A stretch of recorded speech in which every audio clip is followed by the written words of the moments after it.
You are now listening to the Someone's Favorite Productions podcast network. Hi, this is Tony Meaches. Hi, and this is John Matthews. And we are the co-hosts of the podcast Imprintcast, the podcast dedicated to the Australian boutique label Imprint Films. Yes, if you want to know everything related to imprint or in the imprint world, this is the podcast for you as we cover announcements and also upcoming releases from the imprint lineup. Yes, and we are not the only hosts on this show. We also have family members. They include Suzanne Boleyn, Paul Berryman, Jim Mulvihill, as well as Ryan Kendall. Also joining us are content creators who contribute to the imprint releases, doing commentaries, essays. They're actually on the show discussing the releases they worked on via deep dive episodes covering various titles. You can also watch our videos on certain episodes with the content creators as well as us, as well as the family members. And of course, you can always listen to this podcast wherever you listen to your podcast and our YouTube channel, Imprintcast. And don't forget, Imprintcast is a part of Someone's Favorite Productions podcast network. Hello there, and welcome back. What is this place? Disconnected. Disconnected. Disconnected. Disconnected. Disconnected. Disconnected. Disconnected. Disconnected. Disconnected. Disconnected. Disconnected. Disconnected. Disconnected. Disconnected. I'm starting to feel disconnected. You have reached a number that has been disconnected. Hey, all, live for the first time in a long time with the one and only Master Chaos. Jose, welcome back. Thank you, brother. It's an honor and a pleasure to be here. It has been a minute, and look, to celebrate, I poured myself a little pumpkin ale to celebrate the occasion. I'm ready to talk movies, baby. Let's do it. Pineapple coconut on this end. Hey, that's fine. That's good. That's good too. Last time you were on the show, I believe, was actually a live show with a few fairly famous faces, we'll say. One, Mr. Doug Bradley, being one of my big ones there. Yes, yeah. I can't believe that. Well, that was such a long time ago. Dang. Yeah. That was a good time, and I have good news. Actually, we're getting ready to do the sequel. So. Amazing. It's kind of apropos to be here. Yeah, we're ramping up on part 2. With the movie that was already called The Exorcists, do you just put an apostrophe at the end? Or? We're gonna go Exorcist SES, or maybe with a Z. No, I think we're just gonna Exorcist 2, and I'm thinking of something clever like The Heretics with a Z. Nice, nice. So yeah. Can it be Exorcist in the Hood with the Z? Yeah. It could be. It could be. The problem is the asylum doesn't let me have that much fun. It's the Habit Hood in the hood. that kind of works. I might pitch that. We'll see where it goes. I'll let you know. You'll get a special thanks if that happens. Amazing. Yeah, I live for the puns. Yeah, it's been a long time. You have drastically changed your life. I've drastically changed mine. So tonight we get to talk about the joys and woes of filmmaking, because you've been through it a few times over the last handful of years. Absolutely, and it's a conversation that you don't really get to hear a lot, because most people pull back.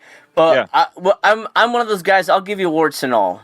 Same, absolutely. And on that point, we get to cover making the film. We get to talk about distribution. We get to talk about the Sony crap that's been causing some problems in everybody's mind over the last couple of weeks, and for multiple reasons. I mean, pulling digital licenses and then announcing the PlayStation thing. Yeah, that's a big change. So we'll get into all of that, of course. But first, tell everybody what you're doing on YouTube every so often still.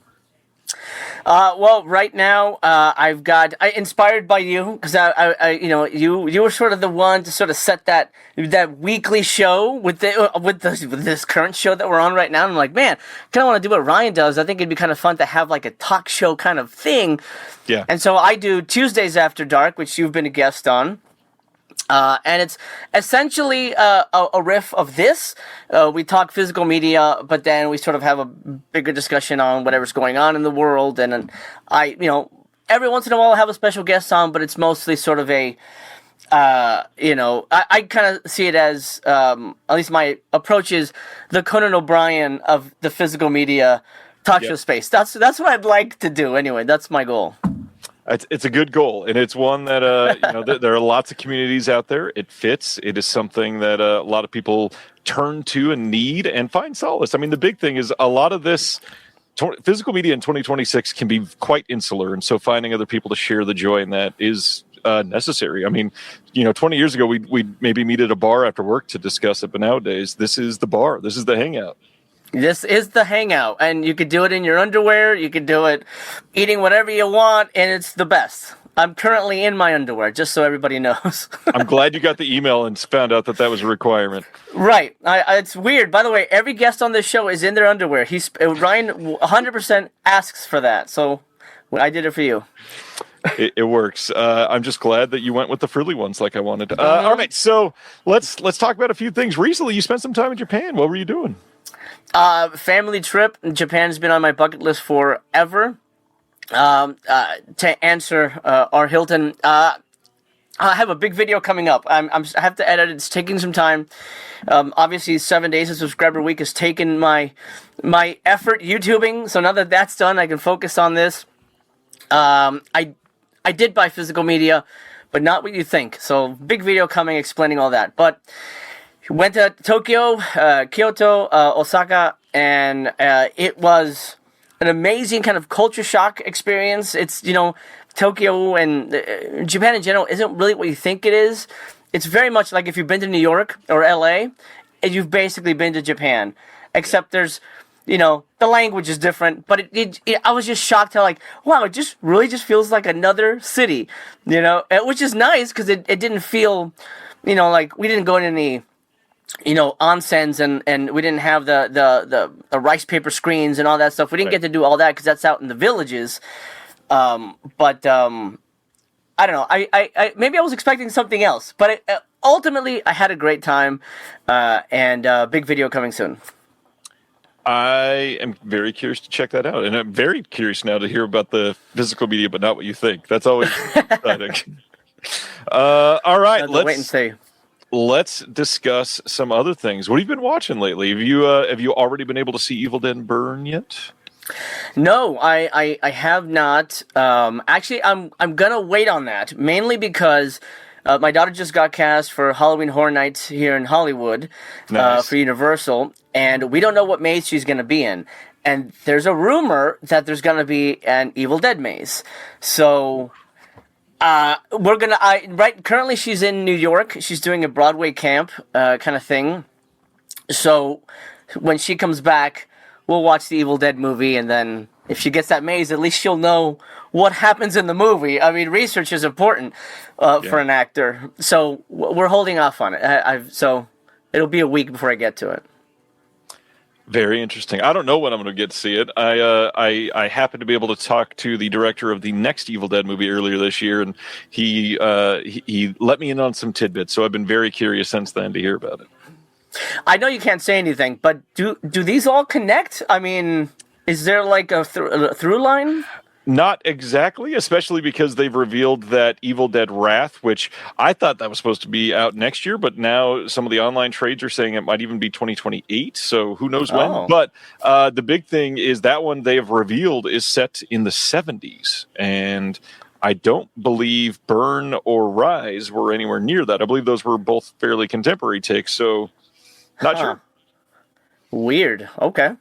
Yeah, interesting. Very weird. Very curious to see all of them, though. Excited for it. So yeah, what have you been checking out? Let's see. I've been, because of Japan, I've sort of been laser focused on anime, so I'm just kind of binge watching anime on Crunchyroll and Netflix. That's sort of been my focus for the time. Theatrically, I saw Disclosure Day and Supergirl, both that honestly were very disappointing to me. Crushingly so, and I think that's the most recent. Well, I saw The Furious before I left for Japan, and that was exciting. But it was one of those movies where I don't know. This is gonna sound ridiculous, but I almost felt like it had too much action. I mean, it was to a point where I'm like, oh my god, are we still going? How is that guy still alive? But it was, it was a hoot. So definitely recommend that one.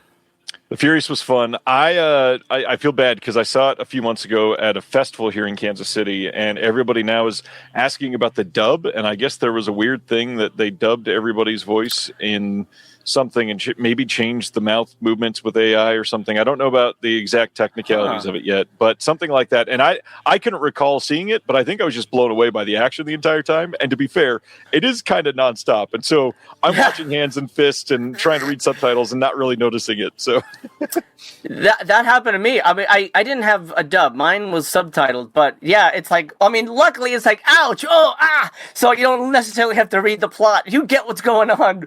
But, yeah, that movie, those guys, like, a round of applause for those guys. They nearly killed themselves just for our entertainment.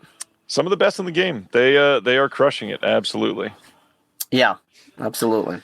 I feel awful. It has been such a busy week, and we had a death in the family. I've not been able to watch anything. So, yeah, no updates for me on that end. But, of course, it's a physical media show. What have you been picking up? Anything that you want to share? You know, well, Subscriber Week just happened, and I wasn't going to buy anything. I told my wife because Japan sort of sucked a lot of my money away, but I ended up grabbing a couple things. There's a new AGFA release. It was like Juvenile Delinquent triple feature. I grabbed that. I didn't buy it, but I was sent a review copy from Imprint, their Juvenile Delinquent box set, which is exceptional. Really recommend that. That's really good. I need that one. Yeah, it's really great. Let's see. And I really wanted to partake the Criterion sale, but I pretty much got everything I wanted during the Criterion website sale, which is like February, I think.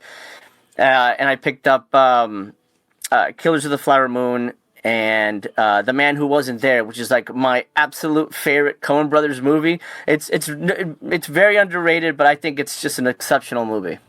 It's a great movie. Absolutely a great movie. And yeah, I've got a couple things I wanted to show. Some that I've not seen anybody really talking about yet, but the big one, it's Criterion time. And I think I mentioned this a few weeks ago, but I don't know if you know about this. Trainspotting, the 4K got re-released, different packaging, and they actually... They went through the trouble and reauthored the disc. It has a fully different encoding, different studio logos, like everything is done properly. The first release for this did not look great. And so what sucks is if you got the first release, if you loved the movie, you might want to replace it because this is like everybody hated the packaging. Not only did they fix that, the disc is different, which is very rare, especially from Criterion. Wow. Well, I guess it makes it collectible then for those folks who kind of need every version of something. But that's crazy. I had not heard that. And then a couple other smaller things. Speaking of martial arts and the Furious, I got Lone Samurai from Welgo, which I always want to give them kudos when they put out something decent. Their 4K discs are usually decent and pressed. I just don't like how they're doing a lot of Amazon exclusive mod discs lately, and they just burn something and kind of chat it out, basically. Wow. The next one, got to give some love to Sony, I guess, every once in a while. They put out Richard Pryor stand-up on 4K, and I've been waiting for a decent price for this. And there are regional coupons that keep happening on Amazon, and got this for like 30% off, which can't complain at that point. It's at least an okay price. And then this has been in my wish list since we wrote about it in the magazine, but finally got in Diane Keaton's Heaven in memory of Diane, who died last year. And yeah, decent week for pickups. You know, I've always been wanting to watch that movie. You just reminded me to move it up on my list. I'm gonna add that now. Actually, Heaven. Yeah, there it is. Okay, nice, excellent.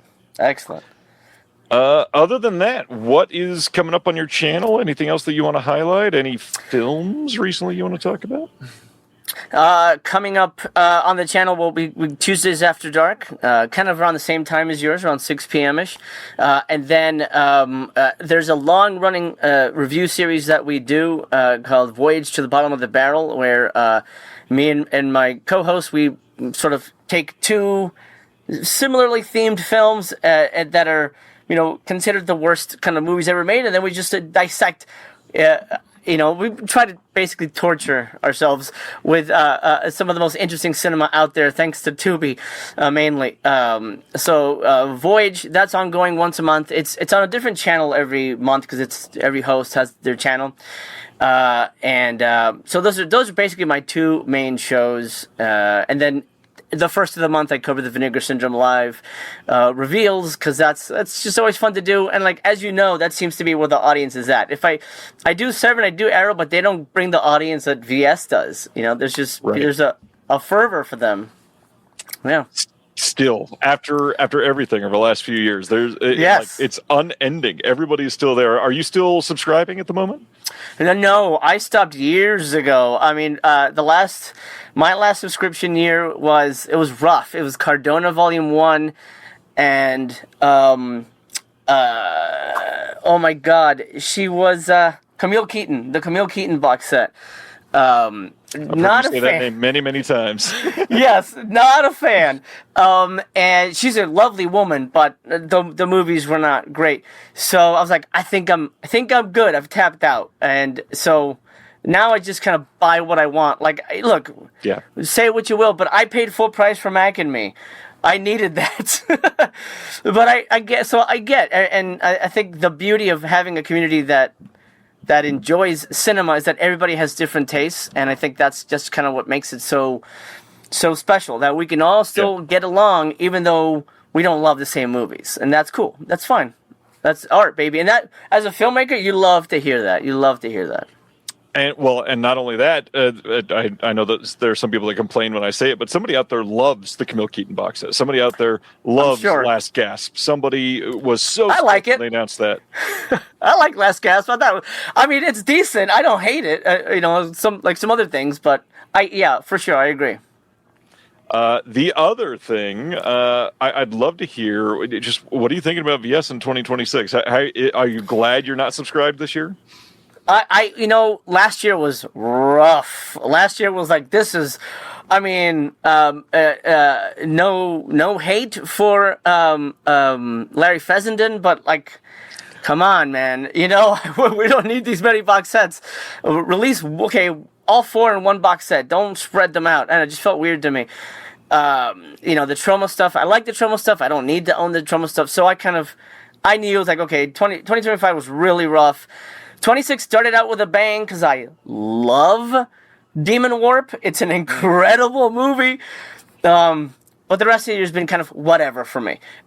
So I'm very happy I'm not subscribed. And I think most of the fun of our live shows is that it's mostly people, kind of complaining. And it's kind of nice to just sort of like hang and like, okay, I'm saving money this month. What else is there to buy? I love that. That's just fun for me. With the subscription thing, obviously, there's the talk of the things like the Fessenden. That's been my biggest question, is if you're going to do a lot of that, which I happen to love Fessenden. I've loved pretty much all of his movies. I'm glad that we have them. Did I need them on 4K? Probably not. But that being said, if you're going to do it, even if you have to, like, due to cost, break them up like that, do one in February and then one in October. Why do them 2 months back to back? That's going to feel very samey. And I got to ask the same question about the Pink line. Why are they all Sato so far? Like, it's not a Sato line. Let's at least break it up a little bit. That's a good point. I'm a big fan of the Pink line. I've gotten everything so far, but you're right. There are other filmmakers out there and other movies that we can maybe branch out, because it does feel a little too much the same.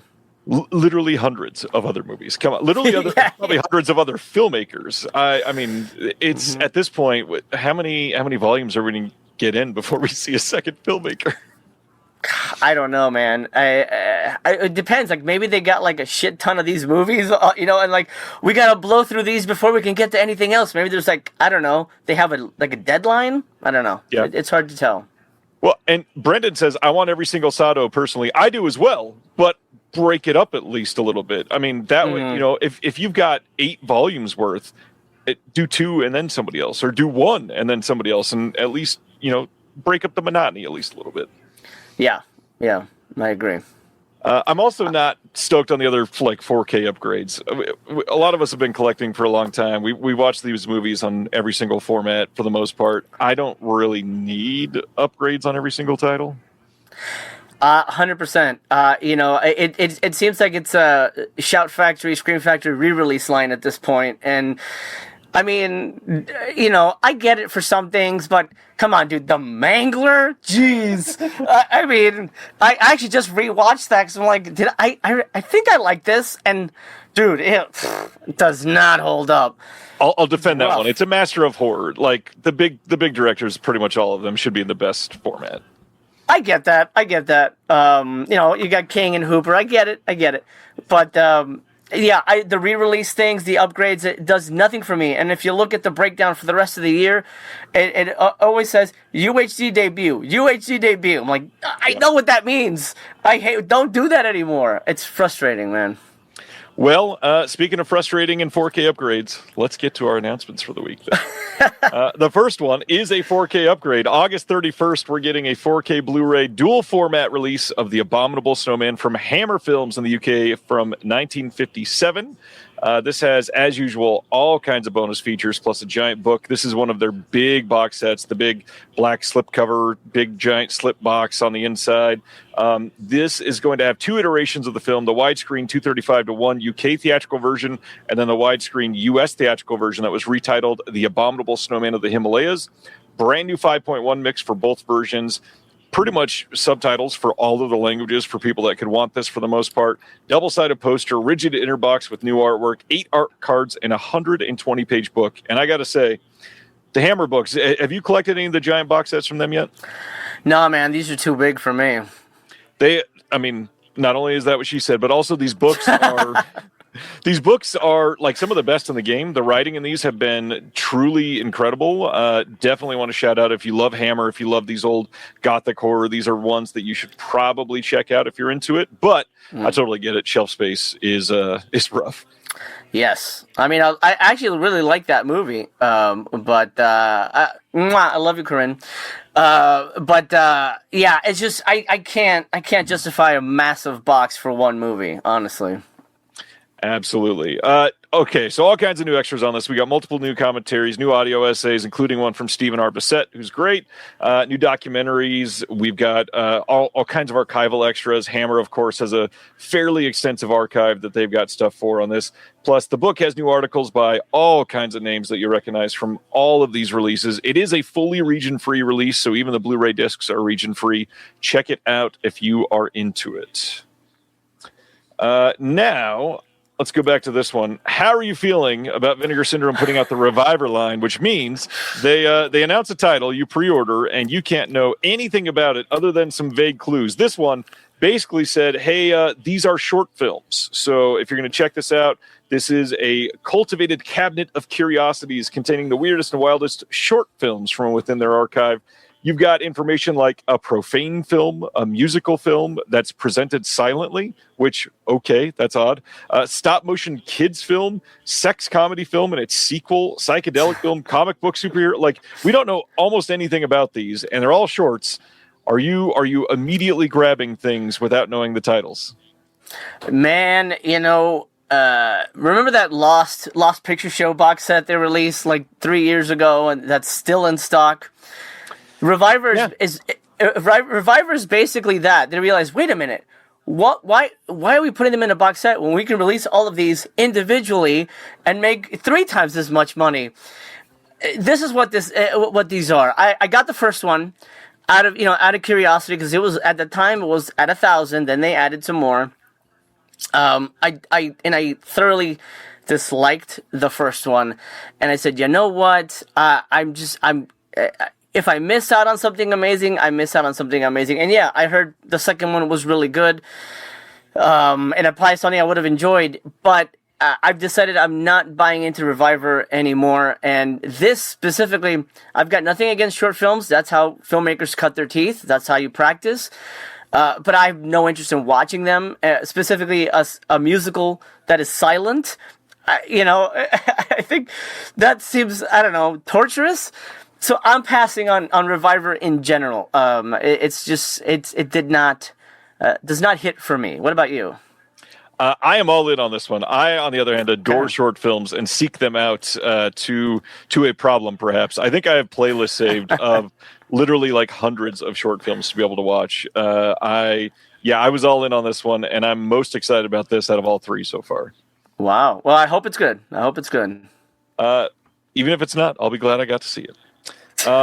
This one, very curious on your take on this one. The VSP line, they have released I Live Here Now, brand new film from their Vinegar Syndrome Presents or production, whatever the P stands for, I never remember. This brand new film, which is from 2025, is about a struggling Hollywood actress haunted by memories of an invasive childhood trauma, of course. This one is going to be shot entirely on film and finished in 4K and then released on Blu-ray. Commentary with the director, Julie Pacino. Q&A from the U.S. premiere in September 2025 at the American Cinematheque, Los Feliz 3 in L.A. A couple other Q&As coming on this. We got a Utopia screening room Q&A with Julie Pacino, Lucy Fry, and Bella Thorne.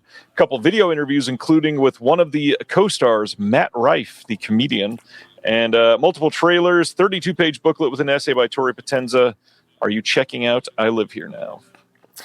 I think it's the P stands for pictures. I think it's Vinegar Syndrome Pictures. One of those, yeah. Yeah, but it's one of those. I'm not gonna pay whatever it is, $40 for it. But it sounds intriguing. The pictures look nice cinematography wise.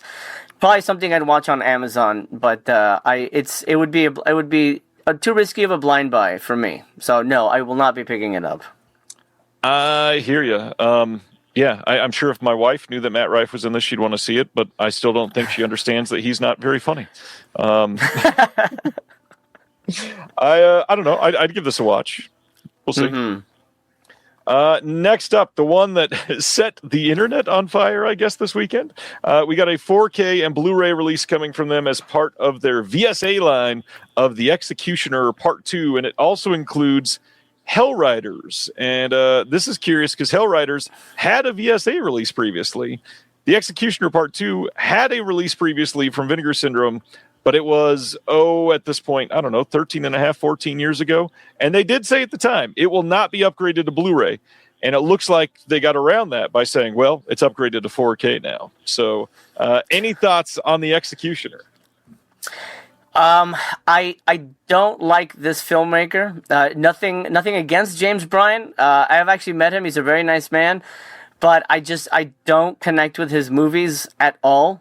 He made similar films that were released. Actually, released Jungle Trap, terrible. Lady Street Fighter 1 and 2, not good. I just don't like his filmmaking. And so in 4K, are you kidding? That's not going to make it any better. That's not going to improve anything. It's going to make it look worse, to be honest.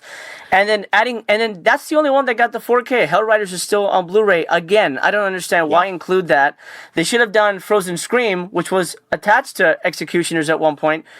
And none of this release makes any sense to me. I don't know why they did it. I think we probably would have liked another Hong Kong release over a double dip, essentially. I don't know. It's weird. The VSA line started out semi-interesting to me. A lot of the ones that they were doing at the beginning, these underseen like video store relic type of films, that was fine. That was interesting. This, not so much. I mean, we've already been down this well. I'm not super into the upgrades. There are some new extras on here. That's not going to excite me. I got to be honest. I had already sold my release of The Executioner and the Frozen Scream a long time ago. I am certainly not purchasing that one again. Yeah. High Society. I'm finally moving away from the Vinegar Syndrome side. High Society getting a 4K Steelbook from Warner Brothers in the UK. This is following the US Warner Archive 4K that came out for this one. This is the Frank Sinatra, Grace Kelly, Bing Crosby film. And once again, they're doing the classic, hey, you can pre-order our Steelbook, but there's no art, no information on what's on the disc. Just take a gamble, roll the dice, hope that it doesn't sell out if you're going to wait. How are you feeling about that Warner Brothers thing that they keep doing? they're clearly sort of signaling a specific market. They know that this isn't going to be, picked up by everybody. I honestly think they're testing the waters to see what they can get away with. I don't know. It's very bizarre to me that they're not even at least going to show temp art. I mean, I don't know. That's very bizarre to me. Good movie, but I wouldn't.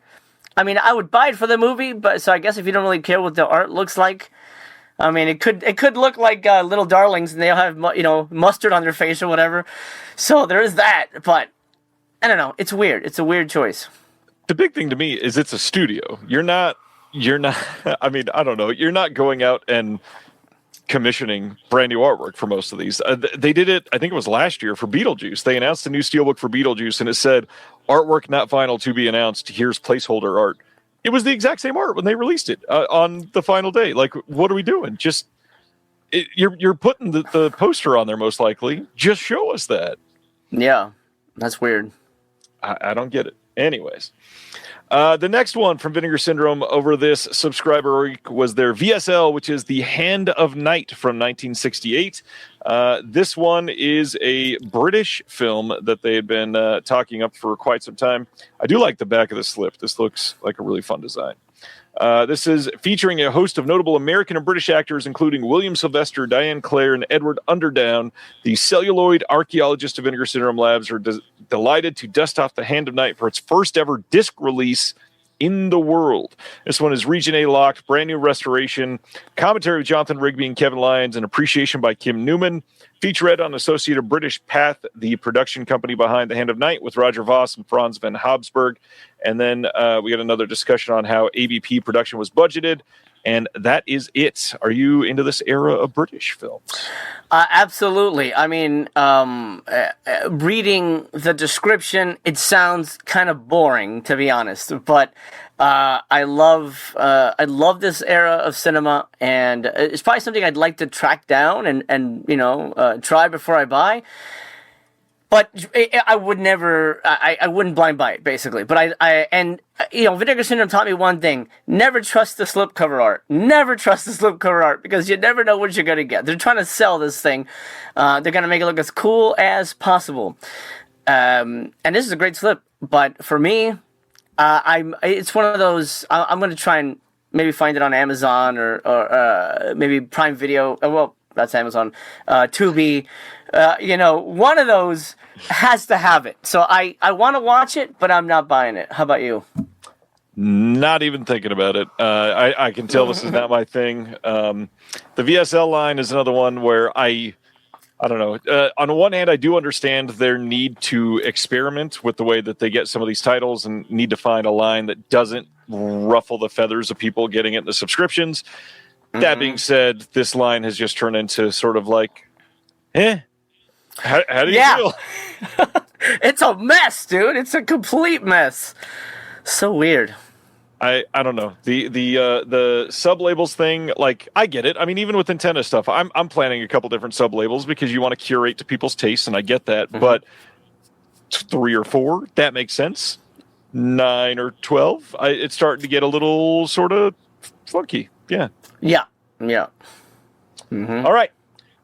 Let's talk about some anime and other films. So we've got a handful of things coming from Animigo over the next year. Seikon the Ventriloquist, for the first time, is coming out in English on standard definition Blu-ray disc in November. We got the AD Police Files coming on 4K UHD. The release will include both the American and British dubs, with a new interview with the singer Lou Bonavie. House of Five Leaves from 2010 for the first time on HD on home video on Blu-ray in early 2027. And then Akachan Toboku, also known as Baby and Me, for the first time in English on standard definition Blu-ray, coming in 2027. You just spent some time in Japan. How do you feel about anime? I love anime. It's to be fair, it could get pervy real quick. That is just sort of part of the culture. But what I love most about anime is that the stories are just so interesting, and they do so many interesting things with narrative that you, first of all, wouldn't see in American animation, but you wouldn't see in just American cinema at all. So I love losing myself in it. It's just an incredible, like Death Note just phenomenal. Series Gantz, Gantz, awesome, dude, just incredible. These I'm not familiar with. I have seen 80 Police Files back in the day, but it's been a minute. But I'm always down to check something out like this because I think for me I find it rewarding. I agree for the most part. I've not spent a lot of time for my taste to develop an anime, but I definitely want to. It's certainly on the list. I do want to say that I also saved the best title for last year because I had to spend some time researching this to find out if this was a real title. Turns out it is. So the English translation, they have coming on Blu-ray in December of this year. The title is "What If a Female Manager of a High School Baseball Team Read Drucker's Management?" That is the name of an anime. What? What the hell's Drucker's Management? Is that a thing that we know? I don't know. I guess we'll have to watch and find out. Wow, interesting. All right. And then from G Kids to continue along the anime line, we got 4 semi-large announcements, some that have been very heavily anticipated. August 25th, coming on 4K and Blu-ray dual format, we've got Linda from 2005. This is a movie that I've heard nothing but great things about. I'm very curious to see this. It says it's an effervescent, tender-hearted snapshot of youth about the unparalleled joy of jamming out with your friends, which we've all kind of been there and dreamt about it if you're into stuff like this.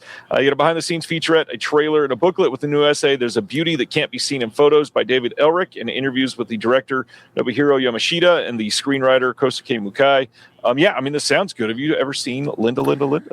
No, but it's one I've heard of in the past. It sounds like exactly my kind of thing. I honestly would watch anything in Japanese. I love Japanese cinema in general, so I'm down. 4K upgrade. I mean, again, I think maybe just because of shelf space, I'll try and track it down some other way. Hey, what's up, man? To view it, but if it belongs on my shelf, then I absolutely would pick it up. And then next from them, they've got a 4K Blu-ray in September 8th of Look Back from 2024. And I should mention all 4 of these versions of these from G-Kids are all currently site exclusives. Let's be honest, they always release a standard for the most part of all of these. So I'm sure there's going to be a trimmed down version without the booklets and all the special things. But Look Back, you seem to light up on that one. Have you seen this? Love it. This is it's short. I want to say, yeah, it's like less than an hour long. Just under, yeah. It's I want to say it's on Netflix that I saw it. Really, really incredible. Kind of sad, but kind of a time travel friendship story. I thought it was phenomenal. Do recommend it. And not to mention, I believe there's another version coming, a live-action version of this by a semi-large director. I think Koreeda might be making a version of this. Wow, that's cool. The disc on this one has a making of. We got an audio commentary, a couple interviews, and some post-screening talks, TV spots, plus a 160-page book with this one. So if you really love this one, it might be worth checking out. That being said, these were kind of pricey, and something that's just under an hour, paying $40+ for that. That's to me, that's a lot. That's a lot. For people that I trust, they did say this is like one of the best things they saw in all of 2024. So I am dying to see this one. Yeah, Netflix if you have it. Good to know. September 22nd, the next one is Angel's Egg from 1985, getting a 4K and Blu-ray release from G-Kids. Again, site exclusive. This is the same film that was released on 4K previously by Umbrella in Australia. This seems to sell out very quickly the moment it's on like Orbit and gets restocked everywhere else. This is a 4K restoration of the film supervised by the director. We got a couple different interviews, Japan Society talk with Yoshitaka Amano, official trailer, and then a booklet with a new essay by Danielle Burgos. Have you seen Angel's Egg? A long time ago. I remember it being incredibly visually amazing, but I don't even remember what the plot was. But I remember being, oh my god, that thing looked incredible. So it's time for me to revisit. I'm excited to check that out. But how much is this? Is this $40 too? I think it's even a little more than that. Yeah. Oof. Okay. Well, maybe not. I'll wait for a sale. At least this one's 73 minutes. Yeah. There you go. Barely. And then finally from them, October 6th, we've got Love and Pot from 1998. This one says, in July 1997, Tokyo schoolgirl Hiromi and her friends spend the summer going on dates with older men for money. Armed with only a cell phone, Hiromi sets out to date her way to 128,000 yen in order to purchase an expensive topaz ring before the mall closes for the day. We've got a featurette on here, deleted scene, TV spots, and teasers and trailers. And again, heard this one is pretty good. Have not seen this at all. Same, but is it directed by Hideki Anno, who did Evangelion? That's kind of nuts. It is, yeah. Wow, that's pretty cool. I mean, the plot sounds a little, I don't know, unpleasant, dating older men, but, maybe it's like one of those romantic kind of silly comedies. I don't know. Definitely one to watch, especially with Hideki in charge. I mean, it can't be bad because they're putting so much love into it. So I'll check it out. Well, the way they're describing it, criminally underseen for years, Love and Pop remains a singular portrait of Japanese youth coming of age in the approach to the 21st century. So... Interesting. How do they spell coming, though? No. Next announcement. Kino Lorber coming on Blu-ray soon is Eddie Macon's Run from 1983. This one with Kirk Douglas, John Schneider, Tom Noonan, sorry. This is from a new HD master from a 4K scan of the OCN, although they're only putting it out on Blu-ray from the sound of it. Have you seen Eddie Macon's Run? No, but this looks bananas. For a minute, I thought that was C. Thomas Howell, but no, I have no idea what this is. But Tom Noonan's in it. I love me some Noonan, so... Yeah, he that was a sad one to have passed away. Mm-hmm. Yep. Mr. Film Guy's asking, are those going to be on Amazon or just exclusive? The G-Kids ones are currently exclusive to their site, but I bet they're going to get a standard at some point. Gotcha. All right, next up, coming soon from Kino is a Blu-ray of Murder by the Clock from all the way back in 1931. This one sounds pretty great. It says a policeman investigates a woman's link to murders that are preceded by a shrilling horn inside a family mausoleum. This one, again, almost 100 years old, starring William Boyd, Lillian Tashman, Regis Toomey, and Irving Peschel, directed by Edward Sloman. Silent films. Are you checking out any of those recently? Absolutely love silent movies, and I'm trying to this one's curate. A top, I think. Well, it looks phenomenal. 31, right? Yeah, 31 would be talkie. No, I love this era of cinema. For me, 30s, 40s is really where it's at, and then I kind of skip all the way over to 80s. But I do like the 60s roughies, which is, I don't know if we're gonna get into the roughies with any announcements, but. The only thing I'm worried about this release is this can't be a long movie. I can't imagine this is going to be on a disc by itself. It's not a big name. It doesn't have any big cast. It's kind of weird that it's being released on its own. So I don't know. This feels like a good double feature type movie, but I'd watch it. I will say this is one that people have been anticipating, at least. I know there's a few people that were waiting by this one, and it's one I think it was thought to be lost for a while, so the reputation might be preceding it on this one in a way. Okay. And it is 76 minutes, so at least it's a feature length. There you go. It's certainly not the 50-minute ones that some of the others are. Yeah. We got a 4K coming of Denzel Washington in The Hurricane from 99. One of those films from 99 that if it was any other year, probably would have got a lot more attention. But how do you feel about The Hurricane? Did you see this one? I did. It's fine. It's not a movie that I need to revisit anytime soon. It doesn't necessarily belong in my library, but Denzel's always good. There's one Denzel movie that I think deserves more attention that no one really talks about. That's his Othello movie. Was it Othello? I think it was Othello. Was it Othello? The Coen brother movie? Was it Othello or Macbeth? No. Tragedy Macbeth, is that what it was called? Yeah, it was Macbeth. Othello, I'm thinking of something else. The Macbeth movie was great. That was memorable, except for the name. But The Hurricane, it's fine. It's a boxing movie. After Rocky, I'm kind of boxing doesn't move me as much. I've never been even like a sports movie type person. However, I'm definitely a Denzel person. I would love to have this, but God, give some love to some of his other movies, some of these studios. Come on. I mean, we're dying to get some of those in proper releases. He has done so, like, get us the Tony Scotts on 4K by all. Ricochet, I mean, come on. It's a good one. All right. Next up. Criterion over in the UK, they are putting out Little Odessa, which is coming on September 7th. Harlan County, USA on Blu-ray, that's coming on September 7th as well. And then 12 Angry Men on 4K on September 14th. The Criterion sale, any of these that you picked up recently? Well, I've got 12 Angry Men already. And Harlan County I've seen, but I can't. It's been a minute, so I can't remember exactly what I felt about it. I thought it was an interesting film overall. Little Odessa I haven't seen, but I've heard good things. James Gray is an incredible filmmaker. You watch many docs like Harlan County, or docs at all? Yeah, normally not. I usually, unless it's something that everyone's kind of talking about. But in terms of docs, I don't usually go out for. Yeah, I get that. All right, September 28th, over in the UK from Studio Canal, we're getting a 4K and Blu-ray release of Bluebeard from 1972. This will have a 12-page booklet with a new essay by Peter Raleigh, new artwork by Thomas Hodge, which looks pretty decent for this movie.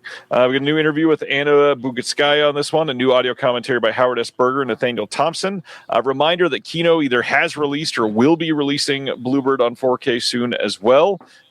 This Richard Burton, have you seen this one ever? No, but this sounds awesome. I love the Bluebeard story, and Richard Burton is just always magnetic, so I'd love to check it out. Yeah, heard this one is great. Have not been able to see this one, but God, yeah, this looks like a fun release of this movie. Mm-hmm. And then there's this. September 8th, we're getting a Blu-ray and DVD release of Tulsa King Season 3. How are they still making this?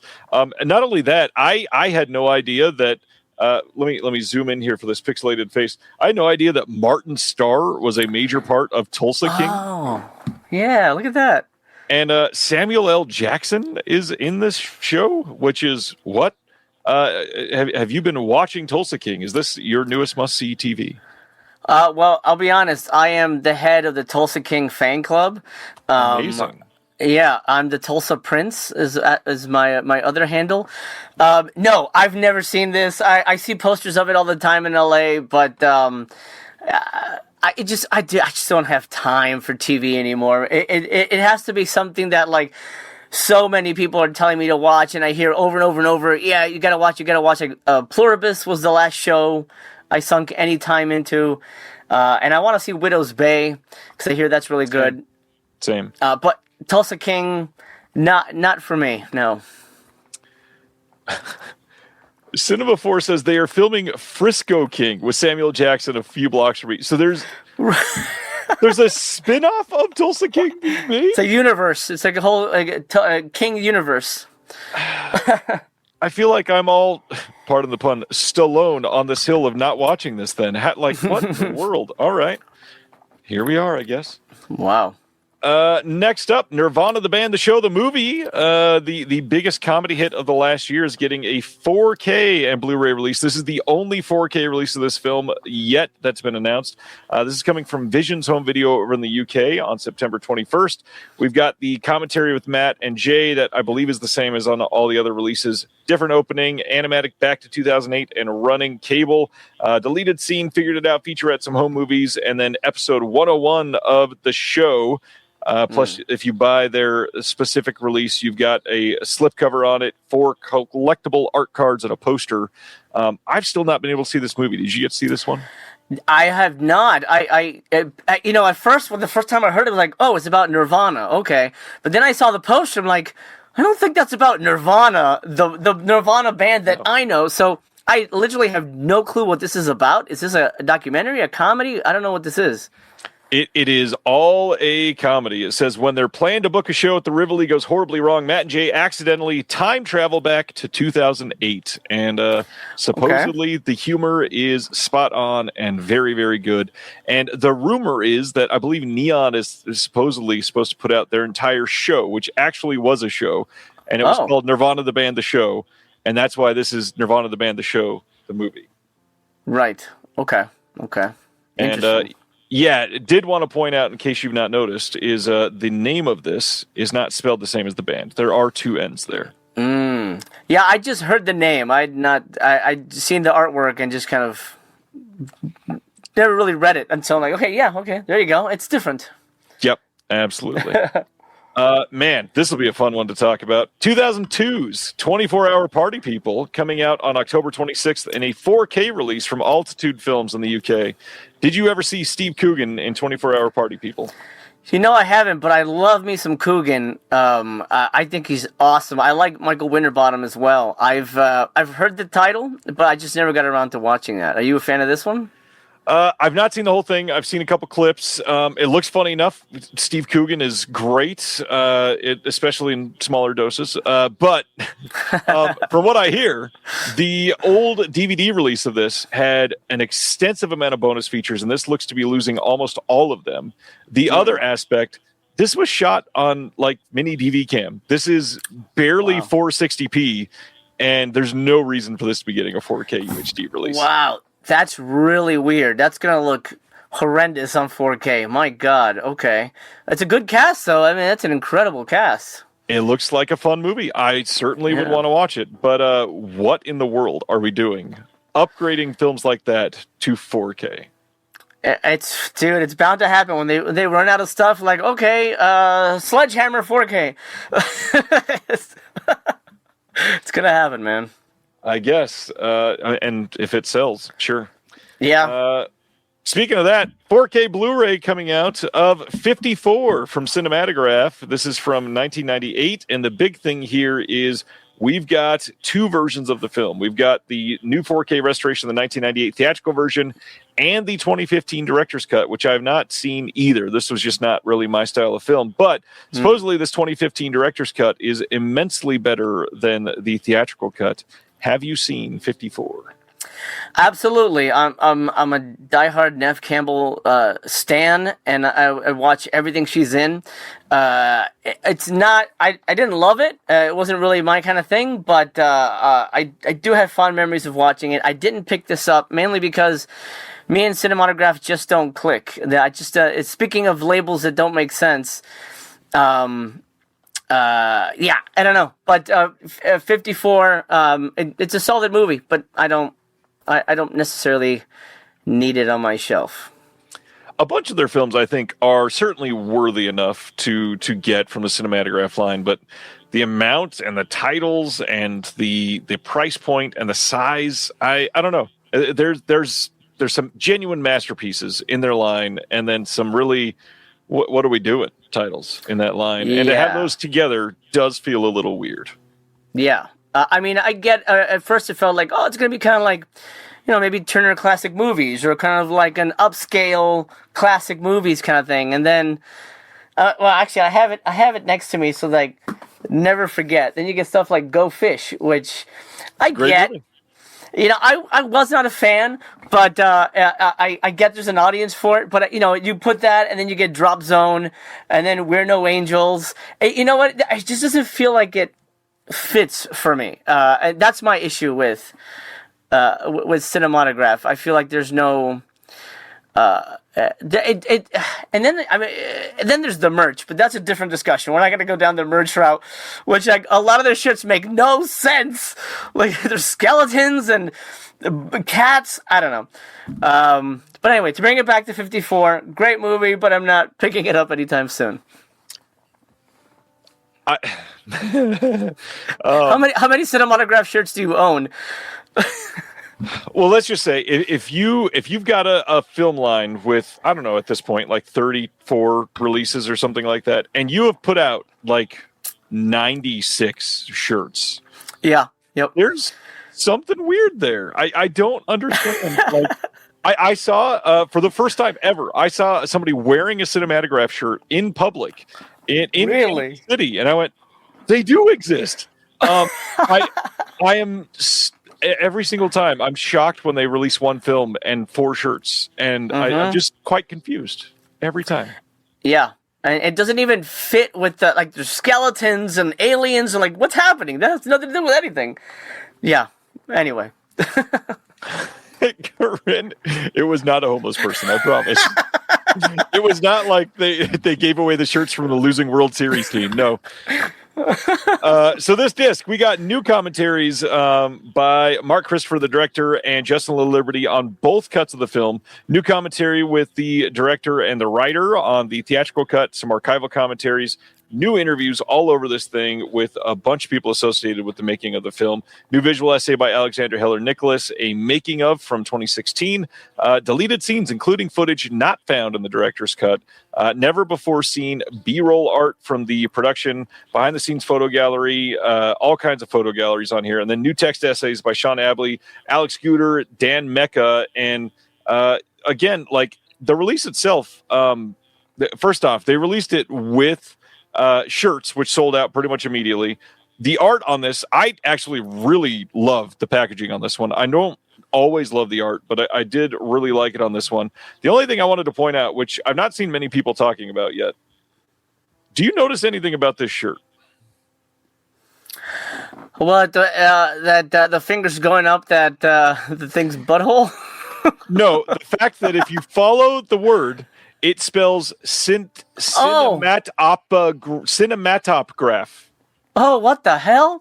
Why is there this P in here? Cinematograph. Wow. They couldn't even be bothered to spell check their shirts. Jeez. Oh man, I did not notice that. That's crazy. Yeah. Anyways, collector's item right there. We transfer from there to breastfeeding. So October 19th in the UK, October 20th in the US, Radiance is putting out Visitor Q from 2001. Is this one that you immediately had to get from New Wave or Radiance or nobody? This movie's friggin' crazy, dude. I love Mickey. This is, it's not one of those hey, let's throw this on for Christmas kind of movies. But it's definitely one I want to revisit. So yeah, I'm gonna have to pick this one up. This is, it's weird, but it's a really interesting watch. And you just gotta be open-minded when you go into it. I'll say that. Quite open-minded. We just screened this for New Wave Video in LA at Brain Dead Studios a couple weeks ago. No way. Did that with Pure Cinema Podcast, and turns out there were a few walkouts, as you would expect. Yeah. But this is an interesting one. New transfer from the original master beta tape. This was the master that New Wave Video did. They supplied it to Radiance, so you're not getting anything different there if you picked up the New Wave one. The extras, though, here are different. There's an audio commentary by Tom Mess, new interviews with the director, Takashi Miike, and a couple of the stars from the film. Visitor Q and the Feminine Principle, new visual essay by Kat Ellinger on this one. Supposedly newly improved English subtitles. Not sure if that's going to be different from New Wave, but I saw nothing wrong with the New Wave subtitles. Just a heads up, New Wave was the one that acquired this. They're the ones that brokered all of the deals for this film. So the fact that this is getting released all across the world is all because of John Matthews and Mako at Radiance Films. Or sorry, not Radiance, at New Wave Video. They deserve all the credit in the world. And John and Mako specifically, who literally went and acted on behalf of New Wave to get this from people, should be fully bowed down at the feet of because of what they're able to do. New Wave Video doing some special things. So support New Wave. If you want the Radiance one as well, by all means do. Just understand it would not have happened without John over at New Wave. And isn't there, I don't know if you know behind the scenes stuff, but isn't it really hard to get the Miike stuff? Because the guy's made 800,000 movies, but isn't half of them owned by the Yakuza or something like that? I know there's I don't know if that was a rumor, if that was real or not, but. No, it's real. Mako had to go and act on behalf and do some translating to get people to go speak to the actual Yakuza to get this away from them. And they did it themselves. And New Wave Video should be applauded for all their efforts. Mako is amazing. And yes, Hilton is saying, I hear Gozu is coming soon. Not only is it coming soon, can confirm New Wave Video releasing it on 4K UHD here very soon. So keep an eye out on that. All right, so that is Visitor Q. Next up, October 19th in the UK, October 20th in the US is The Monster. This is from 1977. This says, Valerio is a struggling reporter with a failed marriage and withdrawn son. He's angry at the world and strives for more. In the newspaper's mail, he receives the opportunity he's been waiting for. A serial killer announces and later carries out a series of grisly murders. He remorselessly uses this opportunity to improve his position and standing, but will he draw himself too close to the killer? Story itself sounds pretty damn interesting. I'm very curious to see this one. This is a 2K restoration from the original negative by Radiance. We get an audio commentary by Rachel Nisbet and Peter Jimstad. Interviews with some of the stars from the film. And we've got the makeup artist doing some interviews as well. Interview with the Italian cinema expert Richard Dyer, a trailer plus a booklet with new writing by Roberto Curti, author of the Italian Giallo and Film and Television, and some archival interviews. Are you much into Radiance nowadays? I mainly for like the box sets, like the Shinobi box set, the Gothic, the Japanese Gothic box sets. Not so much the single ones, just because I haven't really been paying attention. This sounds super cool, and definitely something I'd love to watch. I have a soft spot for Italy, having been there, so it's definitely. And I've always loved Italian cinema, but I think being there has sort of compelled me to watch stuff that's beyond the typical Italian cinema that I would watch, like, the Giallos and things like that. So yeah, this sounds great. Nice. Next, speaking of Italians, Planet of the Vampires, which has come out previously from Radiance, getting a 4K upgrade October 19th in the UK, October 20th in the US. Everything on the disc looks to be the same. Everything looks to be basically a pretty straight re-release, just updating it to UHD. How do you feel about that one? I like this movie. I'm a big fan. I love Mario Bava. It's a great looking movie. It's very colorful. So a 4K of this sounds really exciting to me. I didn't have the original release of it, so I'm all in. I'm a big fan of this movie. It looks great. This has certainly been something that has inspired many other cinematic looks, and it's Bava, so it's going to look incredible.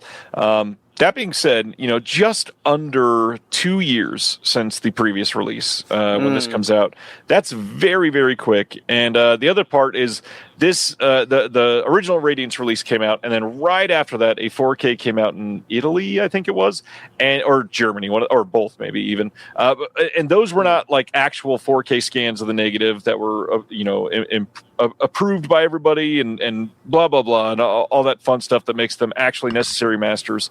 So it wasn't great. It was, I believe, just an upscale. It does strike me as a little painful for people to get an upgrade, especially if you're a subscriber, just 2 years after the first one came out.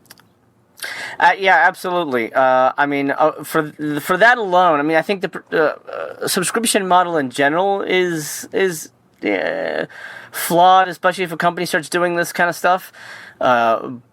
So that I can see how that people would be burned by that, but luckily I'm in the camp where I didn't get the first one, so I'm happy with this. But I think this is just going to teach people, if you want the 4K, just don't buy the Blu-ray release. Whatever the first release is, just hold off, and maybe you'll get a 4K, or maybe you won't. And then maybe that'll sell out, and you won't get it. It's just like it's going to be a trade-off with this kind of stuff, but. It's the way of the world. I think everything's eventually going to come to 4K somehow, some way. Well, that I can strongly disagree with you there. I think that is grossly incorrect. I think most films will never come out on 4K. The vast majority of movies will never come out on 4K. Well, the vast majority, yeah. But the stuff that we see often, we'll get 4Ks. Sure, and obviously it's a Bava. Like most Bava films are going to come out on 4K. Just like I said earlier, most Hooper films and Craven films should all come out on 4K. Completely get that.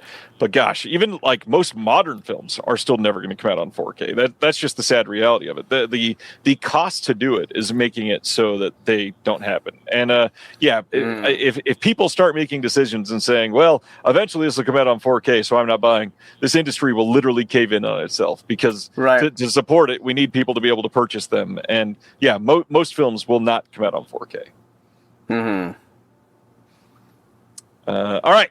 Next up, October 19th in the UK, October 20th in the US, Blu-ray box set of the Fantastique, The Dreams and Nightmares of French Cinema. This is a wide-ranging box set coming from 1930 to 1996. French Fantastica films. How do you feel about this? Sounds amazing. I mean, that's literally like all the things I love. French cinema is great. I love. One of my favorite movies of all time is Beauty and the Beast. I'm blanking on the director's name, but the French Beauty and the Beast, Le Beauty and la Bête, great film. And this just sounds like a box set of that kind of stuff. I'm in. Sign me up. Yeah, this looks pretty damn amazing. There are a lot of filmmakers that I've heard a lot about. I've seen very little from.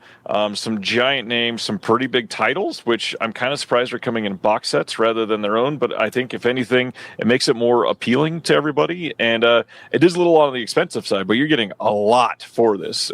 This is a pretty fantastic, pardon the pun, looking box set. And I'm quite curious on this one for sure. It looks phenomenal. I'm going to pre-order as soon as it's available to do so. That sounds great. And then October 19th on 4K and Blu-ray over in the UK only, not the US, is La Marge from 1976. This one is going to be quite interesting. This is the Borowczyk film, and it's going to be a 4K SDR and Blu-ray presentation. This was done by Studio Canal. It's got the director's cut on the Blu-ray only, exclusive to this edition, so it will not be in the standard. We've also got a new visual essay by Sam Deegan, new appreciation by the director and cinematographer Sean Price Williams. We got a brief Von Paris commissioned by German broadcaster ZDF, a 16mm short film by Borowczyk that was shot in the French capital during the release of La Marge. That's 40 minutes long. Some behind-the-scenes footage, some interviews, all that to say this looks like a really solid film, especially if you're into Sylvia Christel.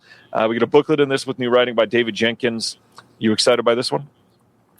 Sylvia Christel is interesting. I mean, you got Joe D'Alessandro, so two sexy time people. Valerian's an interesting filmmaker. Not my favorite, but certainly he's kind of in the Takeshi Miike, outre filmmaking kind of pantheon. It sounds interesting. Not something I'd pick up, but certainly something I'd love to watch. And on 4K even. Yeah. Speaking of 4K, over in the UK, October 19th, Who Can Kill a Child, coming from the transmission line. This is probably going to do very well for them. This is probably going to sell out on pre-order. If you're into this one, I would get it fairly quickly. That being said, Mondo Macabro has announced that they are trying to get a UHD for this one. There are some barriers that they're overcoming, but it sounds like they think a 2027 release is possible. So if you're in the US and you seem to want to, support Mondo Macabro, you might want to wait on this one. This one is a brand new 4K restoration from the OCN with Dolby Vision HDR. We've got an option to watch the U.S. theatrical cut of the film, which removes the controversial prologue. We got a new commentary with Jonathan Rigby, Kevin Lyons, new visual essay by Alex Mendable, all kinds of archival stuff on this one, a pull-out poster, 6 lobby card, postcards on this, and then a 40-page perfect bound book with new writing from Kelly Weston and Anton Battelle and rare archive material. Who Can Kill a Child? How do you feel about it? This movie is incredible. I love this movie. It is very bleak. It is, it's about killer children on an island, and it's pretty awful. The ending is messed up, but it's there's nothing like this movie, and it packs a punch. So I do highly recommend it. Yeah, I mean, I don't need all the lobby cards and things, but maybe I'll wait for Mondo. But yeah, this is a really, really good movie. This is a very good movie. This is like top tier Euro trash in the best of ways.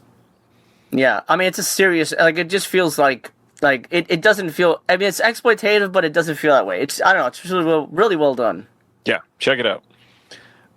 Hey, this is an antenna announcement. Wanted to share that the Dead Media Theatrical Roadshow is happening starting soon. It's called the Bonus Features Tour. Premiere starting July 18th in LA at Braindead Studios. We got Joe Lynch moderating the QA live and in person. He's the executive producer on the film. We've got an actual movie tie-in issue of my magazine, The Physical Media Advocate, coming out for Dead Media. You can pick it out live in person with the director here. Pretty soon you'll be able to get that online. You'll also be able to get it when the DVD and Blu-ray release of this movie comes out next year. If you're a subscriber to my Patreon, you'll get that this month. So keep an eye out on that. It will be on the way. It's a really fun issue. We got writing from people who are in the chat here in that issue. It's a wonderful release. Check out the movie. It's great. Coming all over the U.S. More dates to be announced, but check out antennareleasing.com to see if it's coming near you. That's awesome. I'll try and make the 18th. That's fantastic, man. Yeah, we got Braindead. We got Digital Gym in San Diego. We've got Glendale at the Lemley, the Frida in July 25th at Santa Ana, the Festival in Palm Springs, all kinds of LA dates. That's great. I know that Lemley, by the way. That's where I have my premieres, so that's great. Nice.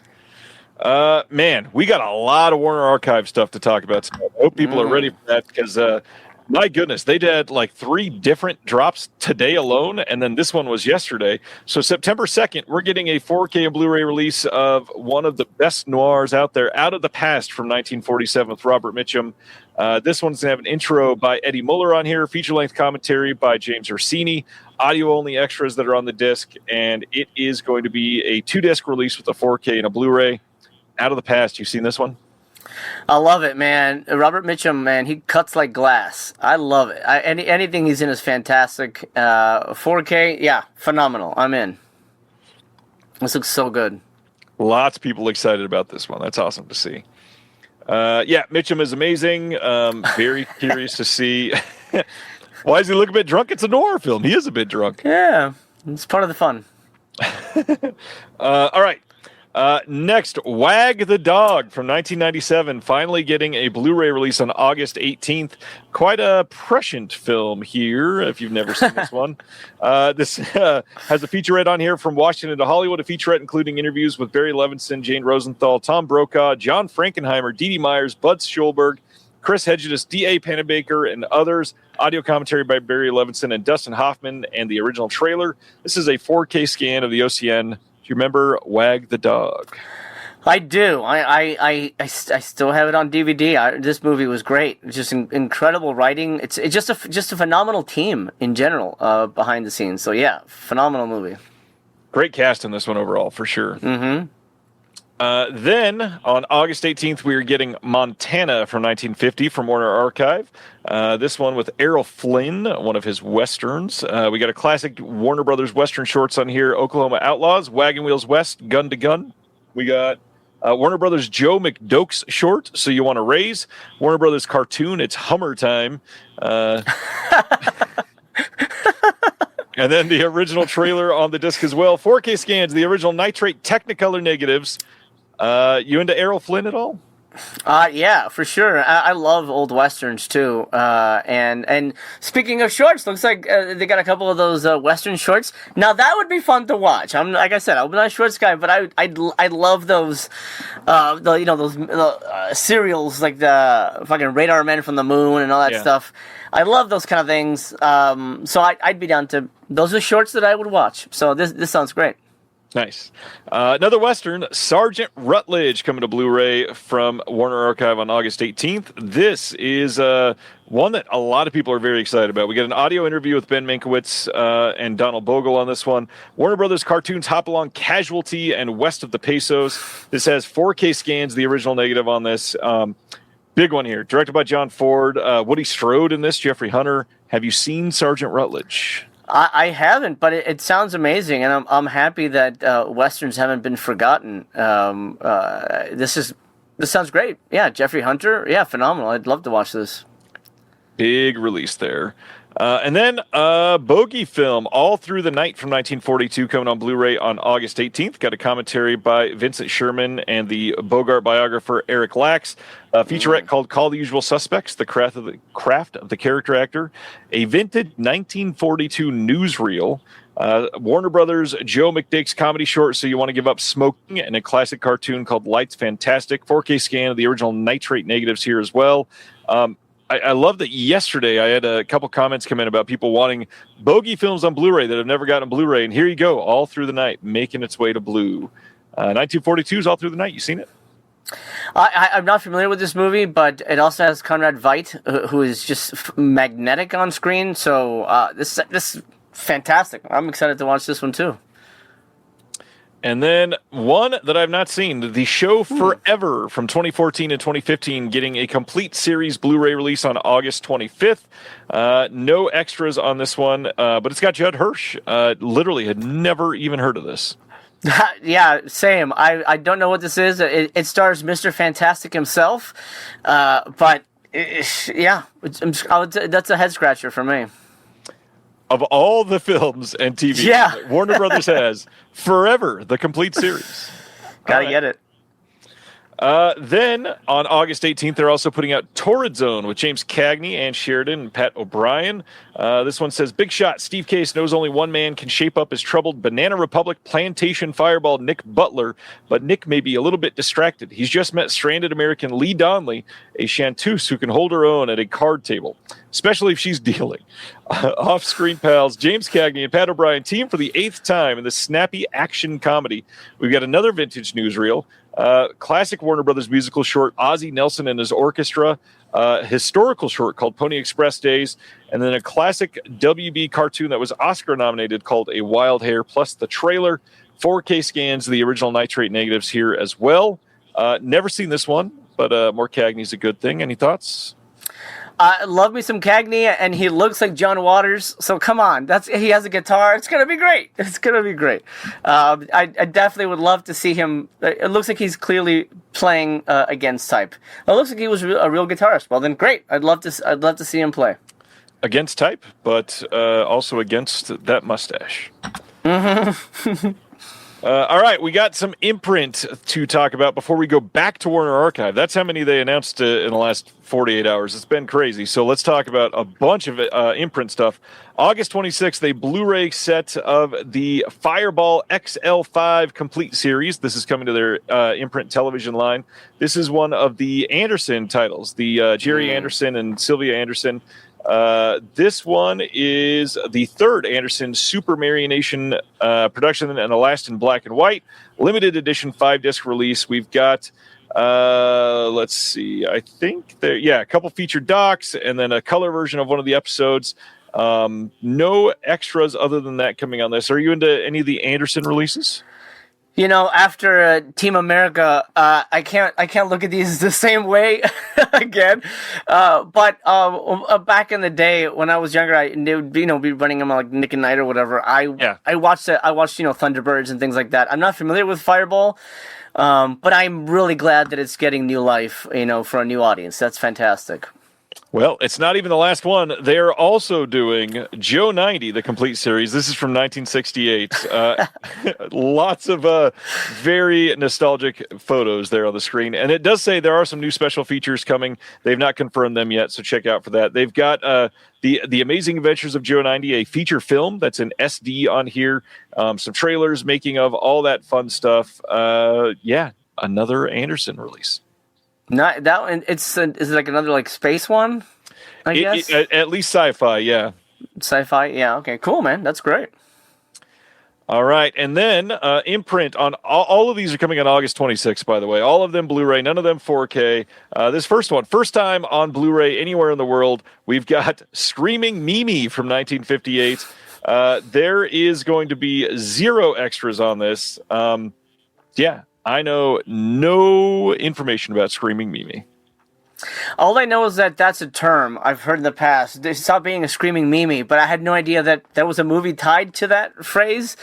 Anita Ekberg is great, but yeah, I couldn't tell you what happens in it or if it's good. Well, supposedly, when Virginia Wilson witnesses a man get shot right after he tries to kill her, she goes to a psychiatrist. He falls in love with her and takes over her life, but she insists on continuing her career as a stripper. Sign me up. That's a career woman right there. That's good. It also was loosely remade as The Bird with the Crystal Plumage by Argento. Oh, no way. That's crazy. Wow. So one to look out for, maybe. Interesting. Next up from them is A New Kind of Love from 1963. Also, first time on Blu-ray anywhere in the world. We got Paul Newman and Joanne Woodward in this one. We've got a new piece of extras on this. We got a visual essay by Daniel Kramer, friend of the show. You've got English subtitles, of course. Nothing else really on the disc, but looks like a fun release. Any thoughts on Newman? Great cast. Looks like, honestly, it kind of feels like something that Cinematograph might release. One of the things recently I saw from them I really loved was A New Leaf with Walter Matthau. That was great. That was really, really great. So I get sort of similar vibes to this one. That, or I feel like this will be a Kino Lorber release in 6 months. Right. There you go. Next up, and probably guaranteed to be a Kino release at some point, Ladies in Retirement from 1941. Again, first time on Blu-ray anywhere in the world. This is a Broadway melodrama that's coming to flaming life on the screen, as it says. This one directed by Charles Vidor, and we've got on here nothing. No extras on the disc, just the film. Oh, looks like it's limited to 1,500 copies, too. I love Ida. She's incredible. She's important to cinema in general. I don't know the film. I'm assuming it involves fire, but I don't know what it's about. I don't either, but here we go. Yeah, all of them are limited to 1,500, by the way. Ah, okay. Next up is Fear Strikes Out from 1957. Again, first time on Blu-ray anywhere in the world. This one starring Anthony Perkins. And it says, batter up for Fear Strikes Out, the biopic sports drama which chronicles the rise of Red Sox player Jimmy Piersall from childhood sandlots to Major League Baseball. Also stars Carl Malden. We had a new commentary on here by Daniel Kramer. Anthony Perkins speaking on Fear Strikes Out, working with the director Robert Mulligan at the 1988 Fangoria Weekend of Horrors. Fangoria from 38 years ago. Wow. That sounds good. I don't know it. Yeah, me neither. Same thing, same date and all that. Heller in Pink Tights from 1960. Same. First time on Blu-ray anywhere in the world from Imprint. Another big one. I love that they're doing brand new to Blu-ray stuff. We got a new visual essay by Matthew Aspie Greer on this one.